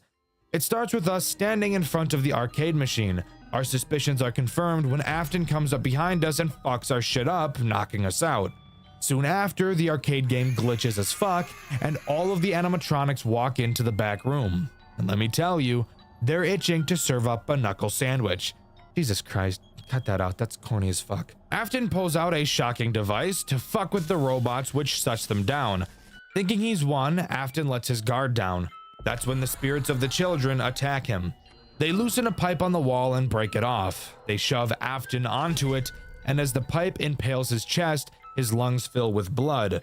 He slowly dies, staring at the ones whose lives he so easily took. We wake up to see the souls disappearing, finally able to rest. We leave the building, and animatronic memories comes to a close. That is, if you chose to do the true ending. And even though that final cutscene is actually a cinematic masterpiece, I actually think the bad ending is more enjoyable. Why? Well, if you don't collect the plushies, when you re-enter the building on the overtime night, instead of entering the office, we go into an unknown room with several bags laid on the floor. Opening them up, we find the actual fucking remains of the children. What the fuck? This game is so cool. Caught off guard, Afton kills us. However, before we can pass on, a shadow rabbit pulls us into the darkness and we enter another fucking dimension. What the fuck am I looking at? What the fuck? That's right, the overtime night in this game is different depending on which ending you get, and goddamn, that is one of the coolest things I've ever seen. You'll notice that this office is set up in the same way as the normal office, having 3 directions to look in, one your desk, another your door, and the final being your window. Let's go over each threat because there's a few of them. Starting with the shadow rabbit, you'll have to constantly watch your cameras in case he appears on one of them. When he does, you have to press the big goofy ass red button on your desk to make him disappear. And that's really it for him. And that's actually the only reason you ever have to check the cameras. So, how do the other characters add anything of substance? I'm glad you asked. I'm gonna tell you because it's a fucking review, dumbass. You'll also notice on your desk you have 2 masks. Now, if you're anything like me, seeing these 2 things scare you a little, but I promise the mechanic with these 2 isn't ass at all. Occasionally, you'll see either a fucked up baby clown face or a Ballora looking face appear on your static monitors. Whichever face you see is the mask you will have to put on until the face goes away. Bada bing, bada boom, that's another threat down. Now, the main threats we're being attacked by in the bad ending are the souls of the children, because by not collecting the plushies, we've basically been neglecting them. At your door is where Bonnie attacks. The door starts closed and is closed most of the night, with you actually not even being able to open it. Occasionally, Bonnie will attempt to force it open, and flashing your light at him will cause the door to close. Leave it open for too long, and I bet you can guess what'll happen. Moving back to your desk is where Chica will attack. Chica herself doesn't kill you, but she can be a pain in the ass if you're not ready for her. Right before the hour is about to turn, she'll reach onto your desk to pause your clock. Click her and she'll leave. But you have to be fast. If she manages to pause your clock, you'll have to complete that hour again, making the overall night last longer. This is honestly a mechanic I think is pretty damn interesting. While yes, it's annoying if you don't catch her, the way to beat her is easy enough that it isn't bullshit to deal with. Easy mechanic with a horrific consequence. I love it. Moving to your window is where Foxy and Ann are. Sadly, once again, both do the exact same thing. Occasionally, they'll pound on your window, which is now boarded up by metal bars. All you have to do is hold your flashlight on them and they'll eventually leave. Very basic. Once again, literally identical to Bonnie, just in a different location. Shine your flashlight, they leave. The final threat is Freddy, who, once again, like Chica, can't kill you by himself, but is a big annoyance. Occasionally, he'll jump in front of your face and block your view. You'll have to spam the spacebar to pull him off you and dropkick him through a chain link fence. But after that, those are all the threats. If you can manage to hold off long enough, you'll enter one last cutscene, albeit not as grandiose as the true endings. You manage to escape the grasp of the souls. As you attempt to pass on, you look back and see the souls desperately trying to pull you back into the darkness. Escaping the souls, leaving them behind to suffer forever. You move on to the afterlife and finally fucking die. So yeah, very stark contrast between the 2 endings. I actually felt like there was a major difference, unlike in most FNAF games, which I can definitely appreciate. But with that, as far as I'm aware, that's all Animatronic Memories has to offer. Overall, I think Animatronic Memories is an enjoyable experience. I only got 1 ending in my playthrough, and I probably wouldn't want to get the other. Not because I don't want to see it, but because of how lackluster the gameplay loop is. With there really only being 2 mechanics, closing doors and shocking the puppet, I don't want to discourage anyone from giving this game a try. It's fun to play, it's an engaging story that's easy to follow, and that is something I can definitely appreciate. The lore of Five Nights at Freddy's fan games, something I'm typically not interested in. However, occasionally a fan game will come around that actually catches my attention, and the game we'll be covering today is one of those games. However, I actually didn't care about the story at all until I got to the 3rd game. That's right, the game we'll be talking about today is a big one. 3 games in total to go over, and I promise there will be plenty of salt along the way. Join me today as we dive into the ups and downs of Five Nights at Maggie's. Maggie's doesn't throw us into a story right away, instead just starting how the original FNAF begins, with a newspaper of a job notice for a security guard. We take the job, not knowing who our character is, and jump right into the first night, where we can already talk about a game mechanic choice that I can't quite wrap my head around. First, let's talk about the office. It's so incredibly simple that it is somehow more basic than the Five Nights at Freddy's 1 office. You have 2 directions you can turn. One direction has the cameras, and the other side has a single door. Now let's talk about the mechanic that makes me question what the developer was thinking. How do you think the camera system operates? Maybe a camera map with buttons? Maybe using the arrow keys to surf through the cameras? All wrong. You have to use the number keys on your keyboard. I have to use the number keys? Really? That's awful. I actually have to use, I can't touch the buttons with my mouse. Let me tell you why this is so awkward. Because of your flashlight. Your flashlight is used to flash the doorway behind you and the vent underneath your desk. Your flashlight is controlled by your control key, and of course, because it's a FNAF game, you have to use your mouse for everything. So you have one hand to use 8 of your number keys and the control key. This leads to an overall awkward controlling experience, but that could just be a nitpick. It was just the first thing I noticed. Now, to talk about the characters that Night 1 introduces. Let's start with the main character herself, Maggie. Maggie is as basic as you can get in this game. Spoiler alert, all of these characters are basic. Maggie will move around the cameras and eventually make her way to your door. When she's there, all you have to do is hold the door closed until you hear her leave. This is where you'll notice something interesting about this game. There is no power system in this game. And if you think that it will be balanced somewhere else so that this generosity isn't easily abused, you would be wrong. You can hold the door closed the entire night. But we'll talk about the strategy of this game a bit later. The next character introduced on this night is Lola. Lola does the exact same thing as Maggie in the exact same way. Kind of got you got an hourglass going. Lola is the best. In bed? What is wrong with me? She even goes through the exact same cameras and is also dealt with by using the doors. Something you'll notice about later nights is that Maggie or Lola is pretty much consistently in your hallway at all times, leading to you needing to hold the door closed pretty much the entire night, forcing you to look at this stupid fucking John McAdam in the fucking eyes. The final character introduced on Night 1 is Chanchy, the fat-ass pig, aka your mom. Chanchy has a random chance to appear on any camera whenever you switch to one, acting exactly as Phantom Chica. If you look at him for too long, he will fuck your shit up like my buddy fucks up grilled cheese sandwiches. And let me tell you, that guy eats the shit out of grilled cheese sandwiches.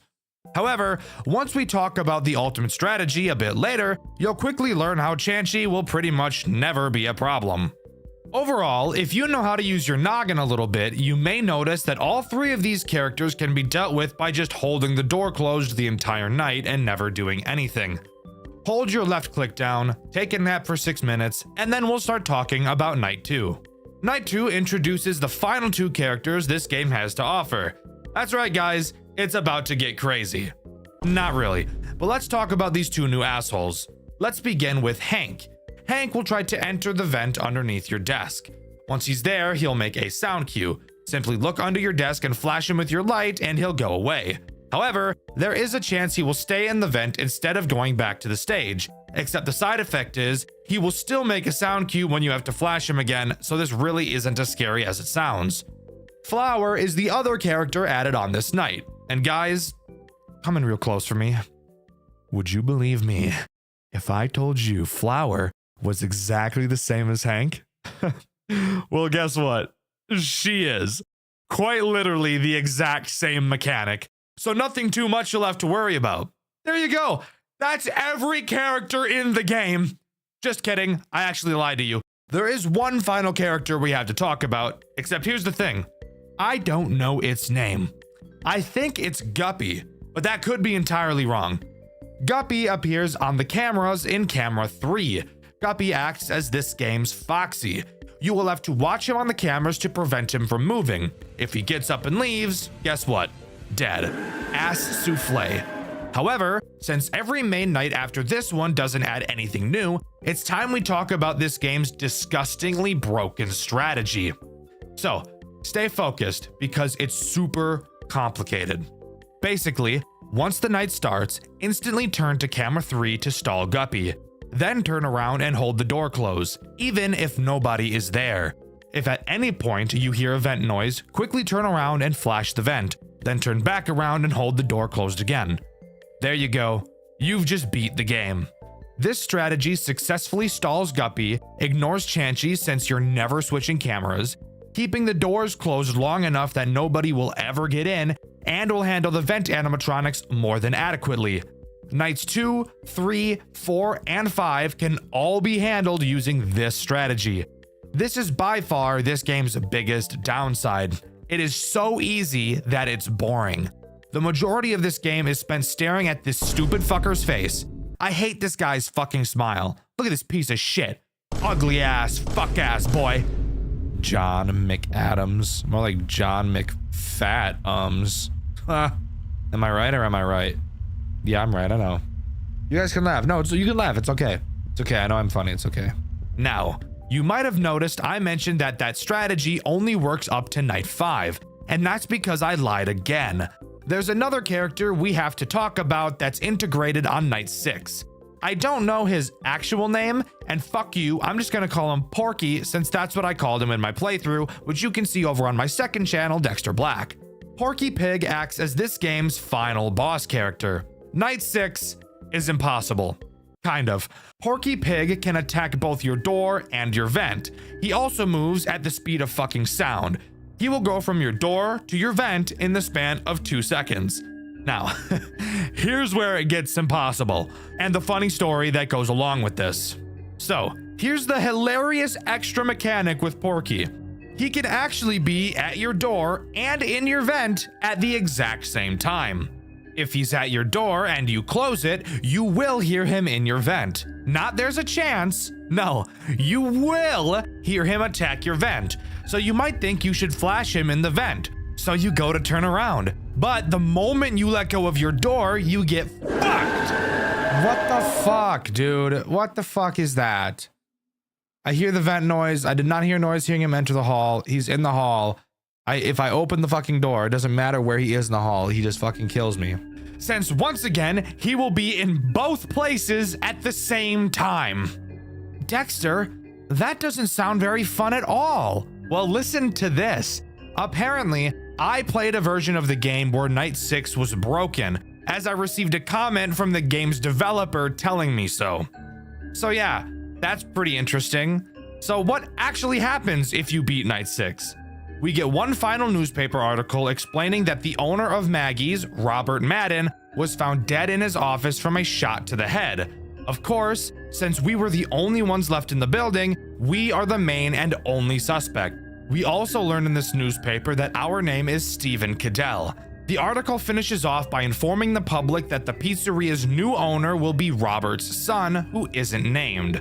Now, I don't know about you guys, but this seems like the perfect murder for a son who really wants to take over his father's restaurant. I'm not throwing any fingers, but I'm just saying, I wouldn't be surprised if that's what this ends up being.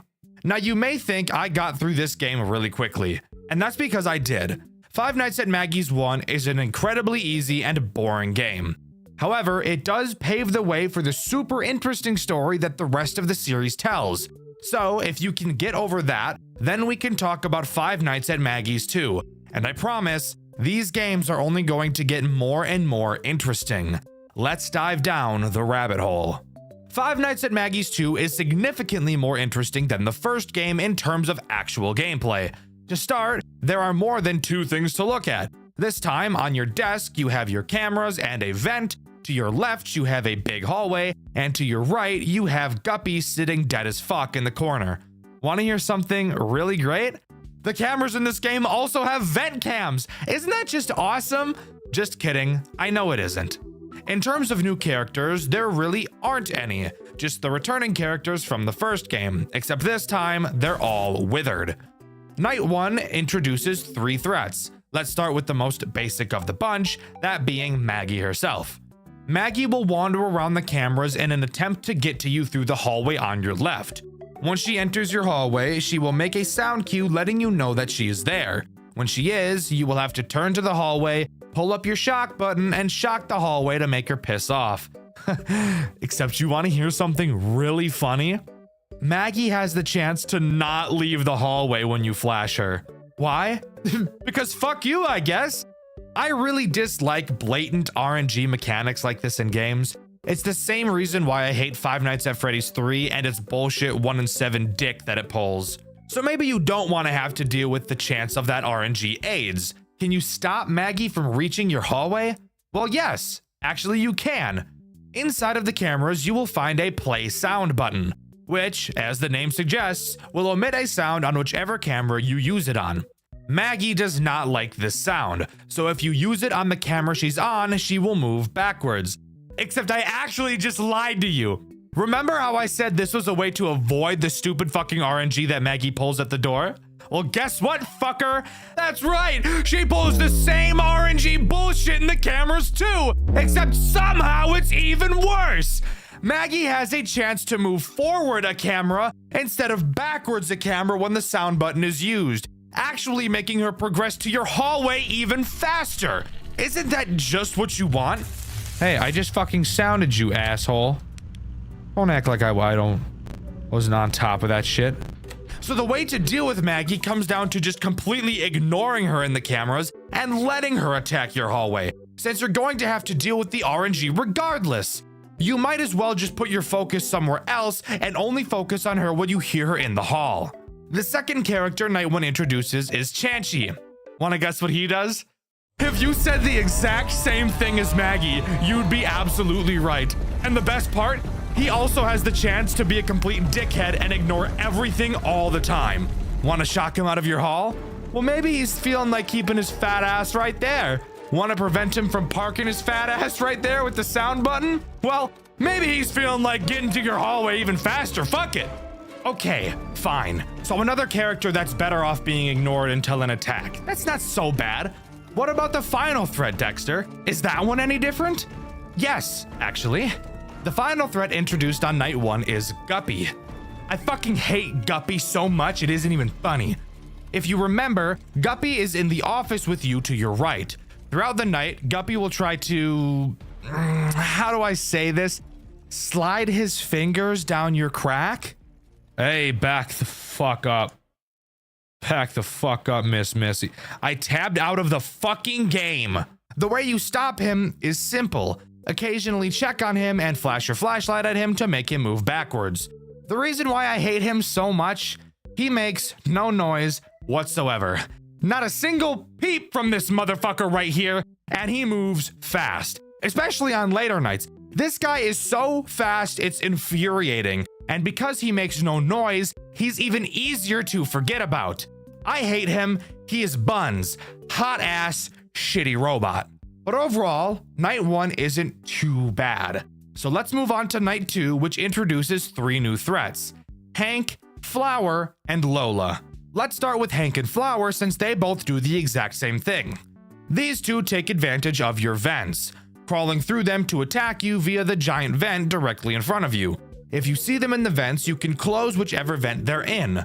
When you do, they too can choose to RNG fuck your ass instead of cooperating. The ideal situation will have them go back to the stage, but in all likelihood, it's much more common for them to go, nuh-uh, and just move to another fucking vent. Isn't that just so awesome? What's the point of even closing the fucking vent if they're just gonna phase through it? Fuck it, I don't care. Here's something really sick about these guys. Once they enter the big vent, that doesn't mean you lose. If they get to the vent in front of you, if you just stare at them for a few seconds, they will go back to the stage. So this brings up another flaw in this game's design. Using the close vent door button is completely useless against these two, because you can deal with them so much more easily by just allowing them to attack and looking at them. So why even bother checking the vent cams for them at all? Well, whatever. What about Lola? What could she do? Well, she acts as a Phantom Chica type of character. She will appear on the cameras randomly. If you stare at her for too long, she will pile drive towards your office through your vents to attempt to kill you. However, you may have noticed a slight flaw. We've already established that there is no need to check the cameras whatsoever. Maggie and Chanchy are easily dealt with by letting them attack the hallway, and Hank and Flower are easily dealt with by letting them attack your vent. So is Lola ever a problem? No, and even if she was, when she gets to the vent in front of you, if you just literally look in any direction that isn't directly at her, she will go back to the stage. So again, yet another character that doesn't even need to be worried about. If she's in your vent, just don't look for a few seconds. Sure, she will also disable your cameras for a little bit when she attacks, but we've already established your cameras are pretty much a fucking rock, so that really doesn't matter. Something interesting about Maggie's games is that they don't have any post-night bullshit nobody cares about. So we can just get right into Night 2, where we can talk about the first legitimate threat of a character, Porky Pig. Remember him? Yeah? The guy that made my version of Maggie's One Impossible, which, by the way, I found out in this game, his name is actually Surdy. Needless to say, I already had some pretty bad blood with this guy. But how bad could he really be, right? Very. Let me just tell you, he can be very bad. Surdy can take the approach of every character we've seen so far except Guppy. He can attack both your hallways and your vents. Fuck the hallway attack, it's dealt with in the same way as Maggie and Chanchy, and yes, also has the same bullshit RNG, so does his camera movements. What we really want to talk about is Surdy in the vents, because that's where he becomes a bitch. When Surdy is in the vents, you need to be in full-blown panic mode. Oh god. Oh god, oh god, oh god. Even the game knows how much of a problem Surdy in your vent is, because it literally gives you a fucking warning on your cameras letting you know exactly which camera he's in. Obviously, if there's not a brain in your head, you have to close the vent until he goes away.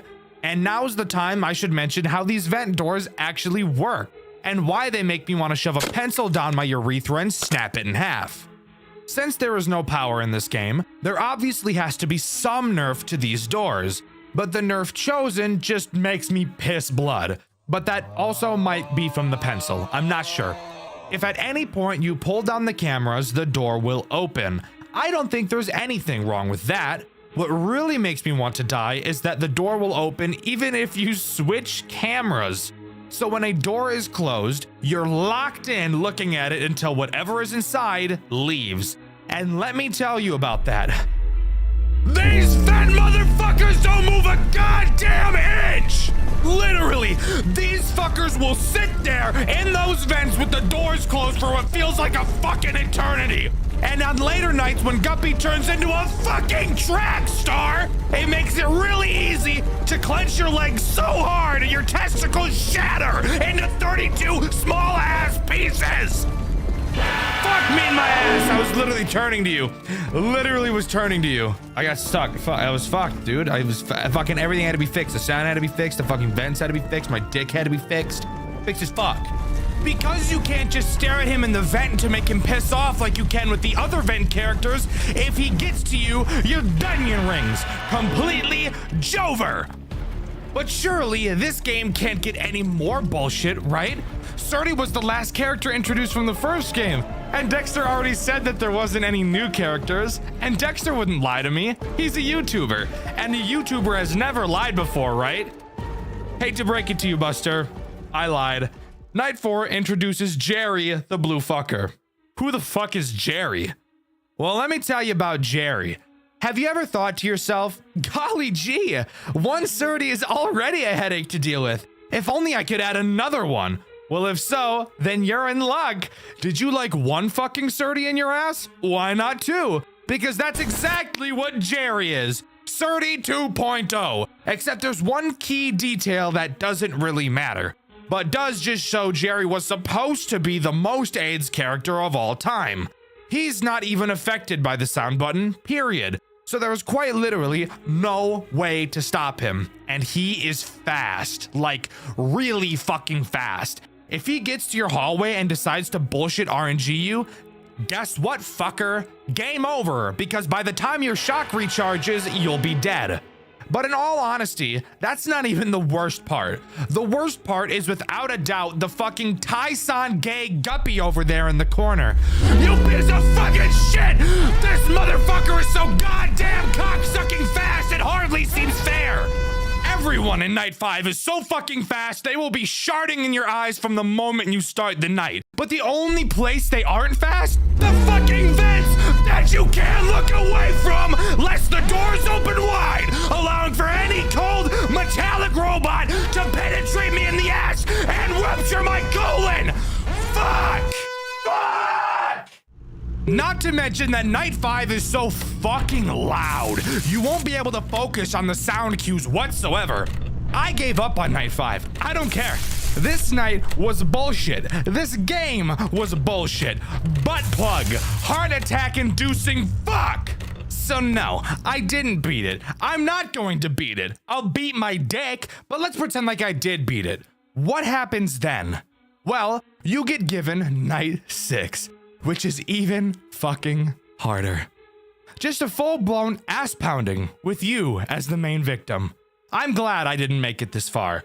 I'm glad I chose to piss off when I did, because the rate at which all of my teeth would have been plucked out of my skull would have been astronomical had I forced myself through this AIDS. What about beating night 6? Has anything amazing happened? No, not really. And that's the most upsetting part. We get a final newspaper clipping explaining that the building we were in burned down for an unknown reason. The only suspect is, of course, once again us, since we were the only ones in the building at the time. We also learn that everything was salvaged in the fire and will be used for a new attraction later down the line. So that would lead you to think, how shitty was that fire that everything was salvaged? Must have been a pretty piss poor fire. Perchance the fire started by a person? Very interesting thought, dear viewer. Let's keep our theory heads turning and move on to the next game. But wait, Dexter! What about that text that says fake ending in the corner? Well, to be honest with you, I have no idea why that's there. I've been unable to find any evidence of another ending existing in this game, and my only thought is that the third game is meant to serve as the actual true ending, not only to the story, but to my suffering, because I actually really liked the third game, and I think you will too.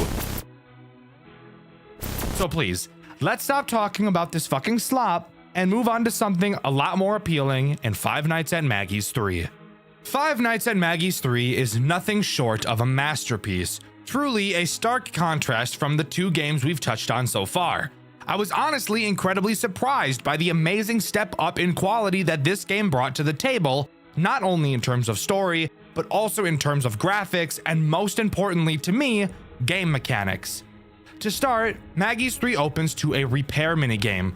We're tasked with charging up Maggie. We have to open up her chest, snip some wires, and charge them up. Seems simple enough. You'll notice during this minigame that you're able to turn around to see a dark void of a room behind you that you can flash with your light. But you'll also find that nothing is ever there. After charging up Maggie, we're shown 7 rectangles. One of them fizzles out, symbolizing what I can only assume to be the souls of some dead children, even though child murder hasn't even been mentioned in this series so far. But we're not done yet. We're tossed into a minigame directly after this. A man covered in blood walks into a room, explains he needs to hide again, saying he's trapped here and he won't go anywhere. Not knowing who he is, we're thrown into Night 1. Night 1 actually only introduces one threat, that being Lolo, a new character. But before we can start talking about characters, we need to talk about this office and the tools at our disposal. We have 2 doors. Finally, something we can be familiar with. These work the exact way you'd expect them to, so nothing weird there. Of course, we have our cameras, but you might notice something a little bit different about them. There are 3 menus to surf through on your monitor, and only one of them are your typical cameras. The other menus are your main vent and your breakers. The main vent allows you to look at and shine the main vent, and the breakers allow you to remotely turn off the power to the entire building and specific cameras. But we'll talk about why those are important later. The final interesting mechanic is the vent door button on one of your cameras, but that will become important once we talk about 2 certain rascals later in this video. For now, we have to talk about Lolo. Lolo is as simple as a character can get. He is this game's Bonnie. He will move through the cameras and approach your right door. When he's there, simply close the door until you hear him leave, and bada bing bada boom, that cycle will repeat. Again, it's Night 1, I don't think you expected anything crazy. Now we can talk about the post-Night 2 repair minigame. This time having to repair Bob. Side note, every character in this game aside from 2 are brand new.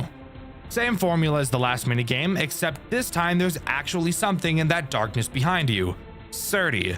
But this time, it's just his endoskeleton. No mom skin. Your mom specifically. Get it? Because she's a pig? Oink. He will slowly try to creep up on you to kill you. Whenever you hear him, simply turn around and hold your light on him to make him go back. He's very slow these first few nights, but trust me, these minigames can get a little out of control on later nights. After completing the minigame, another rectangle fades away and we get another 8-bit cutscene. This time we see 2 men. One of them goes to make coffee while the other sits to read the newspaper. He begins to read about a serial killer dubbed the Frankenstein. Hearing that name makes the man at the counter freeze. He knows something. After 8 years of silence, the serial killer has re-emerged, taking the life of a 16-year-old boy. The body was found in the John McAdams warehouse, the same building that Five Nights at Maggie's 2 took place in. The man reading the newspaper, named Steve, mentions he thought John himself was the killer, but thinks that it could maybe be his son Henry, who had apparently been missing. He mentions Henry killed someone, but before he can get out exactly who he killed, the man at the counter, named Aaron, asks him to leave. After Steve leaves, Aaron goes over to the table to look at the newspaper, mentioning how he didn't stop and that this isn't over, not mentioning who he actually is. And with that, we go right into Night 2. Night 2 introduces 4 new animatronics. However, it's actually really only 3, and I will obviously be explaining why, since I'd be a pretty shitty reviewer if I didn't. To start, let's talk about Rolf. A very stupid name, by the way. Rolling on the floor laughing ass animatronic. Damn, he got a dick on him though, look at that! Rolf is the first character to take advantage of your main vent camera. You will be able to hear him enter it. Thank God for sound cues. They're honestly probably my favorite part of FNAF games at this point. When you hear him in the vent, simply go to it and hold your light on him until he goes away. Very simple character with a very simple mechanic. But in my opinion, the simple mechanics are the best mechanics, because it allows for your whole roster to not feel completely unfair while dealing with all of them. The next character introduced is Bob the Pig. He works the exact same way as Lolo, except he attacks your left door instead of your right. Really nothing else super interesting to note for this character, just this game's Chica. The other 2 characters introduced on this night are Esther and Lester. These 2 animatronics always stay together, which is why I say they're really just one animatronic. They take advantage of the other vent that you can't see on camera 7. Once again, they make a sound cue when they're trying to enter the cam 7 vent. All you have to do is close the vent on that camera and they will quickly go back to their stage. Again, incredibly easy characters to deal with, but from my personal experience, were the easiest to miss. Night 2's post-night repair minigame has us fixing up Lolo. Nothing special. But I do want to talk about the cutscene that Night 2 brings. 2 siblings named Henry and Stacy stop outside of a Maggie's location. Yes, this is the Henry that was mentioned in last night's cutscene. They had a conversation about their mom who died after Stacy was born. It's revealed that their dad works a lot, but we're not told what. It's also hinted that their dad doesn't love Henry in the same way that he loves Stacy. Night 3 introduces the first real, honest threat I think this game has. That being this funny-looking green fellow. You want to take a guess at what his name is? If you said Chomper, you'd be completely fucking wrong because his name is Cracky. Excuse me? Cracky? What a fucked up name. I don't actually know literally any of these characters' names. I know Maggie and I guess Bob now. I'm gonna guess this is Crackle. Fucking on Crackle. I know, I'm hilarious. What can I say? This is what I do for a living. I play Five Nights at Freddy's for a living. For a job. This is my job. Isn't that weird? That's fucking weird. But whatever. Why do I feel this guy is actually a threat? Well, that's because he is this game's first integration of a watch me on the camera mechanic. A mechanic that, if you're familiar with my channel, you know I'm not a huge fan of. You cannot allow Cracky to leave the stage or you will be split open like a double wide surprise. That is fucked, by the way. This looks so fucked. Obviously, all you have to do is stare him down on the cameras, which is not very challenging. But because of a certain character we'll talk about later, Cracky will very quickly become a big problem that you will probably forget about. I want to use this time to talk about the power situation in this game. Being the first in the series to actually use power, I was a bit nervous this would be another SCP endurance case where you have absolutely no power throughout the entire game. But to my surprise, it was actually the complete opposite. You actually have a ridiculous amount of power in this game. So much so that for the first few nights, I had the cameras up the entire night, while also closing the Cam 7 vent the entire time as well, and still completed the night with a decent amount of power remaining. You do not have to think about power conservation in this game, which I really appreciate. Night 3's post-night repair minigame has us repair Cracky, and it's on this night that Surdy really starts to get quick. So this is probably the point of these segments where they will start to take a long time to complete. The cutscene that plays after this segment is one of the most disturbing I've seen since Five Nights at Candy's 3. Stacy and her dad are in the dark talking to one another. Stacy mentions how scared she is. Her dad gives her a sleeping pill, explaining that after she wakes up, she'll feel better than she ever has before in a brand new body. After Stacy falls asleep, a shock lights up the room, revealing that Stacy had been electrocuted to death. Attempting to cement her soul inside of one of the machines, his experiment fails, and he's left to cry alone inside of the room with his daughter's corpse. This is easily one of the most disturbing things I've ever seen come out of a FNAF game. Not because of what we directly see, but because of the idea of what John did to his own flesh and blood.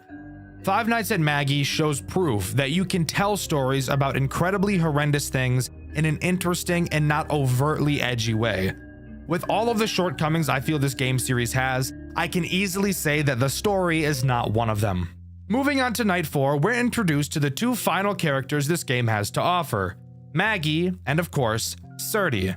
Let's start with Maggie since she's simple. She works in the exact same way that Rolf does. She attacks through your main vent. All you need to do is hold the flashlight on her and she'll go away. Now we can talk about the big bastard himself, Surdy, who once again, in this game is just an endoskeleton. This guy right here is this game's big challenger. Surdy makes use of your breakers. Occasionally, he will appear on any camera in the building. When he does, he will emit a loud sound. You will have to shut off the breaker to the room he's in, which will deactivate him. This is not difficult. What is difficult is when Surdy is paired with Cracky. With how frequently Surdy will attack, Cracky will very easily be able to get several movement opportunities in on you, leading to you needing to stare at him for longer while the rest of the cast does all of their bullshit. But once again, because of how simple everyone's mechanics are, it serves to make this game tense, but not overtly difficult. Don't get me wrong, I think it's great that max modes exist, and that people are pushing the limits of what's possible with Five Nights at Freddy's games. But not every game needs to be the most difficult thing on planet Earth. Some games just really want to tell a story, and I can appreciate this game for doing so. After beating Night 4, we repair Rolf, and of course get a new cutscene. Henry, now with the alias Stephen Cadell, which if you remember is the name of the player we played as in the first Maggie's, walks into the CEO of Maggie's office with a gun. The CEO, if you remember, named Robert Madden. He reveals he knew that his real name was Henry, reveals that he knows what Henry did, and admits he still never fired him for fear of tarnishing the brand for hiring a fugitive. I'll dive into exactly what Henry did when I talk about the lore later in this video. Henry demands to get his father's experiment files, and when Robert refuses, Henry shoots him in the head. This is the situation that was mentioned at the end of Five Nights at Maggie's 1. Night 5 introduces nothing new, just being a harder version of Night 4. After completing it, you fix both Esther and Lester, and of course, we get another cutscene, which is also pretty disturbing in nature. John McAdams, expecting to see his son home by 11, is still working on his project. Henry, his son, walks in at 12 completely plastered. Henry begins to gaslight his father for not caring about his own children and claims that he's responsible for killing Jason, a brother that up until this point we hadn't heard of. John reveals that he used his animatronics to revive his children from the dead because he loved them. Henry, not knowing any of this had been taking place up until this point, is obviously incredibly upset. Henry ends up killing his father in a fit of rage, and John McAdams' soul is accidentally revived in the animatronic of Surdy. That's right, the final boss of the first two Maggie's games was Henry's dad. So now we have to question, why would his dad be trying to kill him? Once again, Night 6 adds nothing new, just being more difficult than the last. The repair minigame, however, is different. There are no more characters to repair. The only character who remains is Surdy. You must wait for him to appear behind you and shock him. After shocking Surdy, we get something I never expected when I first started playing these games. We get an amazing monologue right up there with the Henry speech from Pizzeria Simulator. I don't want to explain it to you, I'd rather you listen to it. But before I show you it, I think it's time I finally dive into the lore of this game. Our story begins on May 25th, 1975. John McAdams, founder of John McAdams Entertainment, discovers what he believes to be immortality. He hides his experiments behind his company, using the animatronics as a cover for something much more horrifying. the merging of human life with machines. And what better way to test that theory than on your own son? Jason McAdams, age 3, becomes John's first experiment. On June 3rd, 1978, the experiment works. Jason's body moves again, but not like a human. He's primitive, lifeless, hollow. John calls him a success, a prototype, the first step towards eternal life. But it's not enough. John continues his work, kidnapping orphans, experimenting on them, filling his creations with broken souls. The police start investigating, but John's too careful and nothing sticks. Everything he's done stays buried until tragedy strikes his own family. On June 2nd, 1981, John's daughter Stacy is hit by a car after chasing a balloon into the street. She's brought back to her father, barely alive, and John sees another chance. He tries to revive her using the same process that brought Jason back. It fails, and what's left of Stacy dies in his arms. In Five Nights at Maggie's 1, you can actually hear John crying during one of the tapes. That is this moment. A year later, everything falls apart. On August 26, 1982, John's last surviving son, Henry, comes home drunk, furious, covered in stains, and done with his father's bullshit. He accuses John of killing his siblings, of caring more about his machines than his family, and for once, he's right. John tries to justify it, saying he only wanted to bring them back, that he did this because he loved them, but Henry heard enough. He kills his father right then and there, but death doesn't stick in this family, because the next day, John wakes up again inside the Surdy animatronic. His experiment worked, but at the cost of his own humanity. The man who wanted immortality finally got it, but in the most twisted way imaginable. Years pass, and Henry goes into hiding under a new name, Stephen Cadell. On May 3rd, 1985, he takes a job at Maggie's Magical World as a night guard, seemingly just looking for cash. But through old VHS tapes, he learns the horrifying truth. His father is still alive inside Surdy. Henry tracks down Robert Madden, the new CEO of John McAdams Entertainment, and demands his father's research.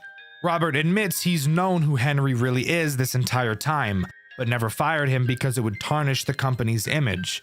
So Henry does what the McAdams family does best. He kills him. He stands on business. But even that isn't the end. In 1992, a new serial killer surfaces. The media calls him the Frankenstein. Victims are found mutilated, fused with machine parts, and all signs point to one name, John McAdams. Somehow, he's still out there, using the Surdy suit to continue his experiments. Henry, now under yet another alias, Aaron Meyer, realizes his father will never stop, and if he can't destroy him, he has to contain him. But this story isn't just about the McAdams family. Around the same time, another branch of the company is causing problems of its own. Back in 1980, two men were hired to perform as Springlock entertainers at a restaurant called Surdy and Jerry's. They were taught how to use the suits by Daniel Gennaro, the son of the restaurant's founder, Manuel Gennaro. When Manuel died, Daniel took over and rebranded the place into Guppy's Magical World, adding new characters like Cracky and Guppy. Everything was fine until 1988, when both performers suffered Springlock failures live on stage. One jumped off mid-performance, the other tried to save him, and both ended up crushed inside their suits. They die instantly, only to possess the animatronics they performed in. Daniel, being the charming piece of shit he is, mocks their death, saying the only real problem the company would ever have is if kids went missing. And sure enough, soon after, they do. Surdy and Jerry, now possessed, start killing children, souls that would later inhabit Maggie, Lola, and Chanchy in the first two games. Eventually, in 1990, a sister location called Maggie's Magical World opens and the pattern repeats. More kids vanish, and an investigator, our playable character, takes a job trying to uncover the truth. Each night, we explore a different location, finding drawings, blueprints, newspaper clippings, everything pointing towards what's really been happening behind the scenes. By night 4, we find a hidden room behind the show stage. It's filled with evidence and notes from a previous investigator, the same one who went missing. When we report everything to our boss, he fires us, calls us crazy, and closes the case. So we leak the evidence online, the internet takes over, and the investigation reopens, exposing both Maggies and Guppies for what they really were. It's later revealed that everything we did, everything we learned, was told to us by Surdy himself. He's old, broken, but aware. A robot reflecting on his past life, telling us how everything fell apart. It's one of the most haunting story choices in any Five Nights at Freddy's game I've ever seen. But it's not just about what happened, it's about who's left to remember it. Decades pass. It's now May 10th, 2021. Henry McAdams returns one final time to the same company that destroyed his family. But this time, he's not there to work. He's there to end everything. Having studied his father's research, Henry manipulates Surdy's systems to lock his father's soul inside of the metal shell permanently. No voice, no movement, no escape. After nearly half a century of murder, obsession, and tragedy, John McAdams is finally forced to face eternity, the very thing he was chasing all along. And that's what makes this story so fascinating. Five Nights at Maggie's isn't just another FNAF clone. It's a full-blown tragedy about legacy, obsession, and consequence. A father chasing immortality, a son chasing redemption, and both of them becoming monsters in the process. It's poetic, it's grim, and for a fan game, it's shockingly well told. John McAdams may have discovered immortality, but in the end, he lost everything that made him human. And Henry, he may have stopped his father, but he had to become just like him to do it. So, before we listen to that final monologue, just remember this. No one in this story found eternal life. They just found eternal suffering. 19 years. 19 years trying to stop you. 19 years studying your findings. Your horrible experiments. The immortality you were seeking all this time. And I did it. I made it work. Let me tell you, I was about to give up, but you made a bad choice to try it one last time. Lester Arias. That death, that was the last straw. That's how I knew that you were not going to stop, not even in that body. I've been studying your blueprints and analyzing your tapes for longer than I can remember. And let me tell you, you made quite a few mistakes. Yes, you did achieve immortality with full consciousness in your body. But still, your movements were limited. Being sensitive to light, to sound. I thought John McAdams was smarter than that. Don't worry. Your son, the failure, the disgrace to the family, fixed all those problems for you and finally made it work. Or something like that. You see, I didn't want the kids to be in those bodies. They deserved a better life. They deserved a normal childhood. Play with kids their age, go to school, and socialize like normal human beings. You took that away from them a long time ago. They deserved to rest, once and for all. Jason and Stacy, they are resting from the hell you put them through. All of them finally free. But for you, I had a very special plan. I didn't know if I should show all the things you've done to the world. On one hand, it would have brought peace to the people who were still terrified of the dreaded Frankenstein. But I decided to keep your reputation intact. You are still the great John McAdams. To some extent. Most people have forgotten you after the company went under a couple of years ago. I knew that if I brought this to light, your name would make a comeback, and I didn't want to give you the pleasure. That's why I decided to grant you your wish of immortality, but with a little twist. I wanted to make sure you feel the hell that you put Jason, Stacy, and all the other kids through. So, I added a few changes. You won't be able to speak. You won't be able to move. You will have no control over your body. You will still see, feel, and hear everything. You will live for eternity inside that machine with nothing more to do but see how your work, your name, and your wish of being remembered like some kind of god vanishes like the figments of some bad dream. You won't rest. You will suffer for eternity. It's time you pay for your sins, John.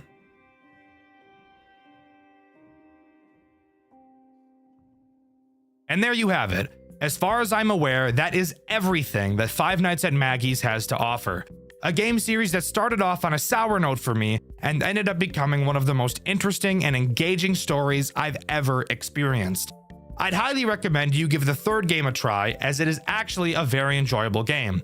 The jump in quality between these games is astonishing, and it's so clear that the developer poured everything they had into it, and that's something I can totally appreciate. But let me know what you think. Do you agree with me, or do you think that this series was actually complete perfection the entire way through?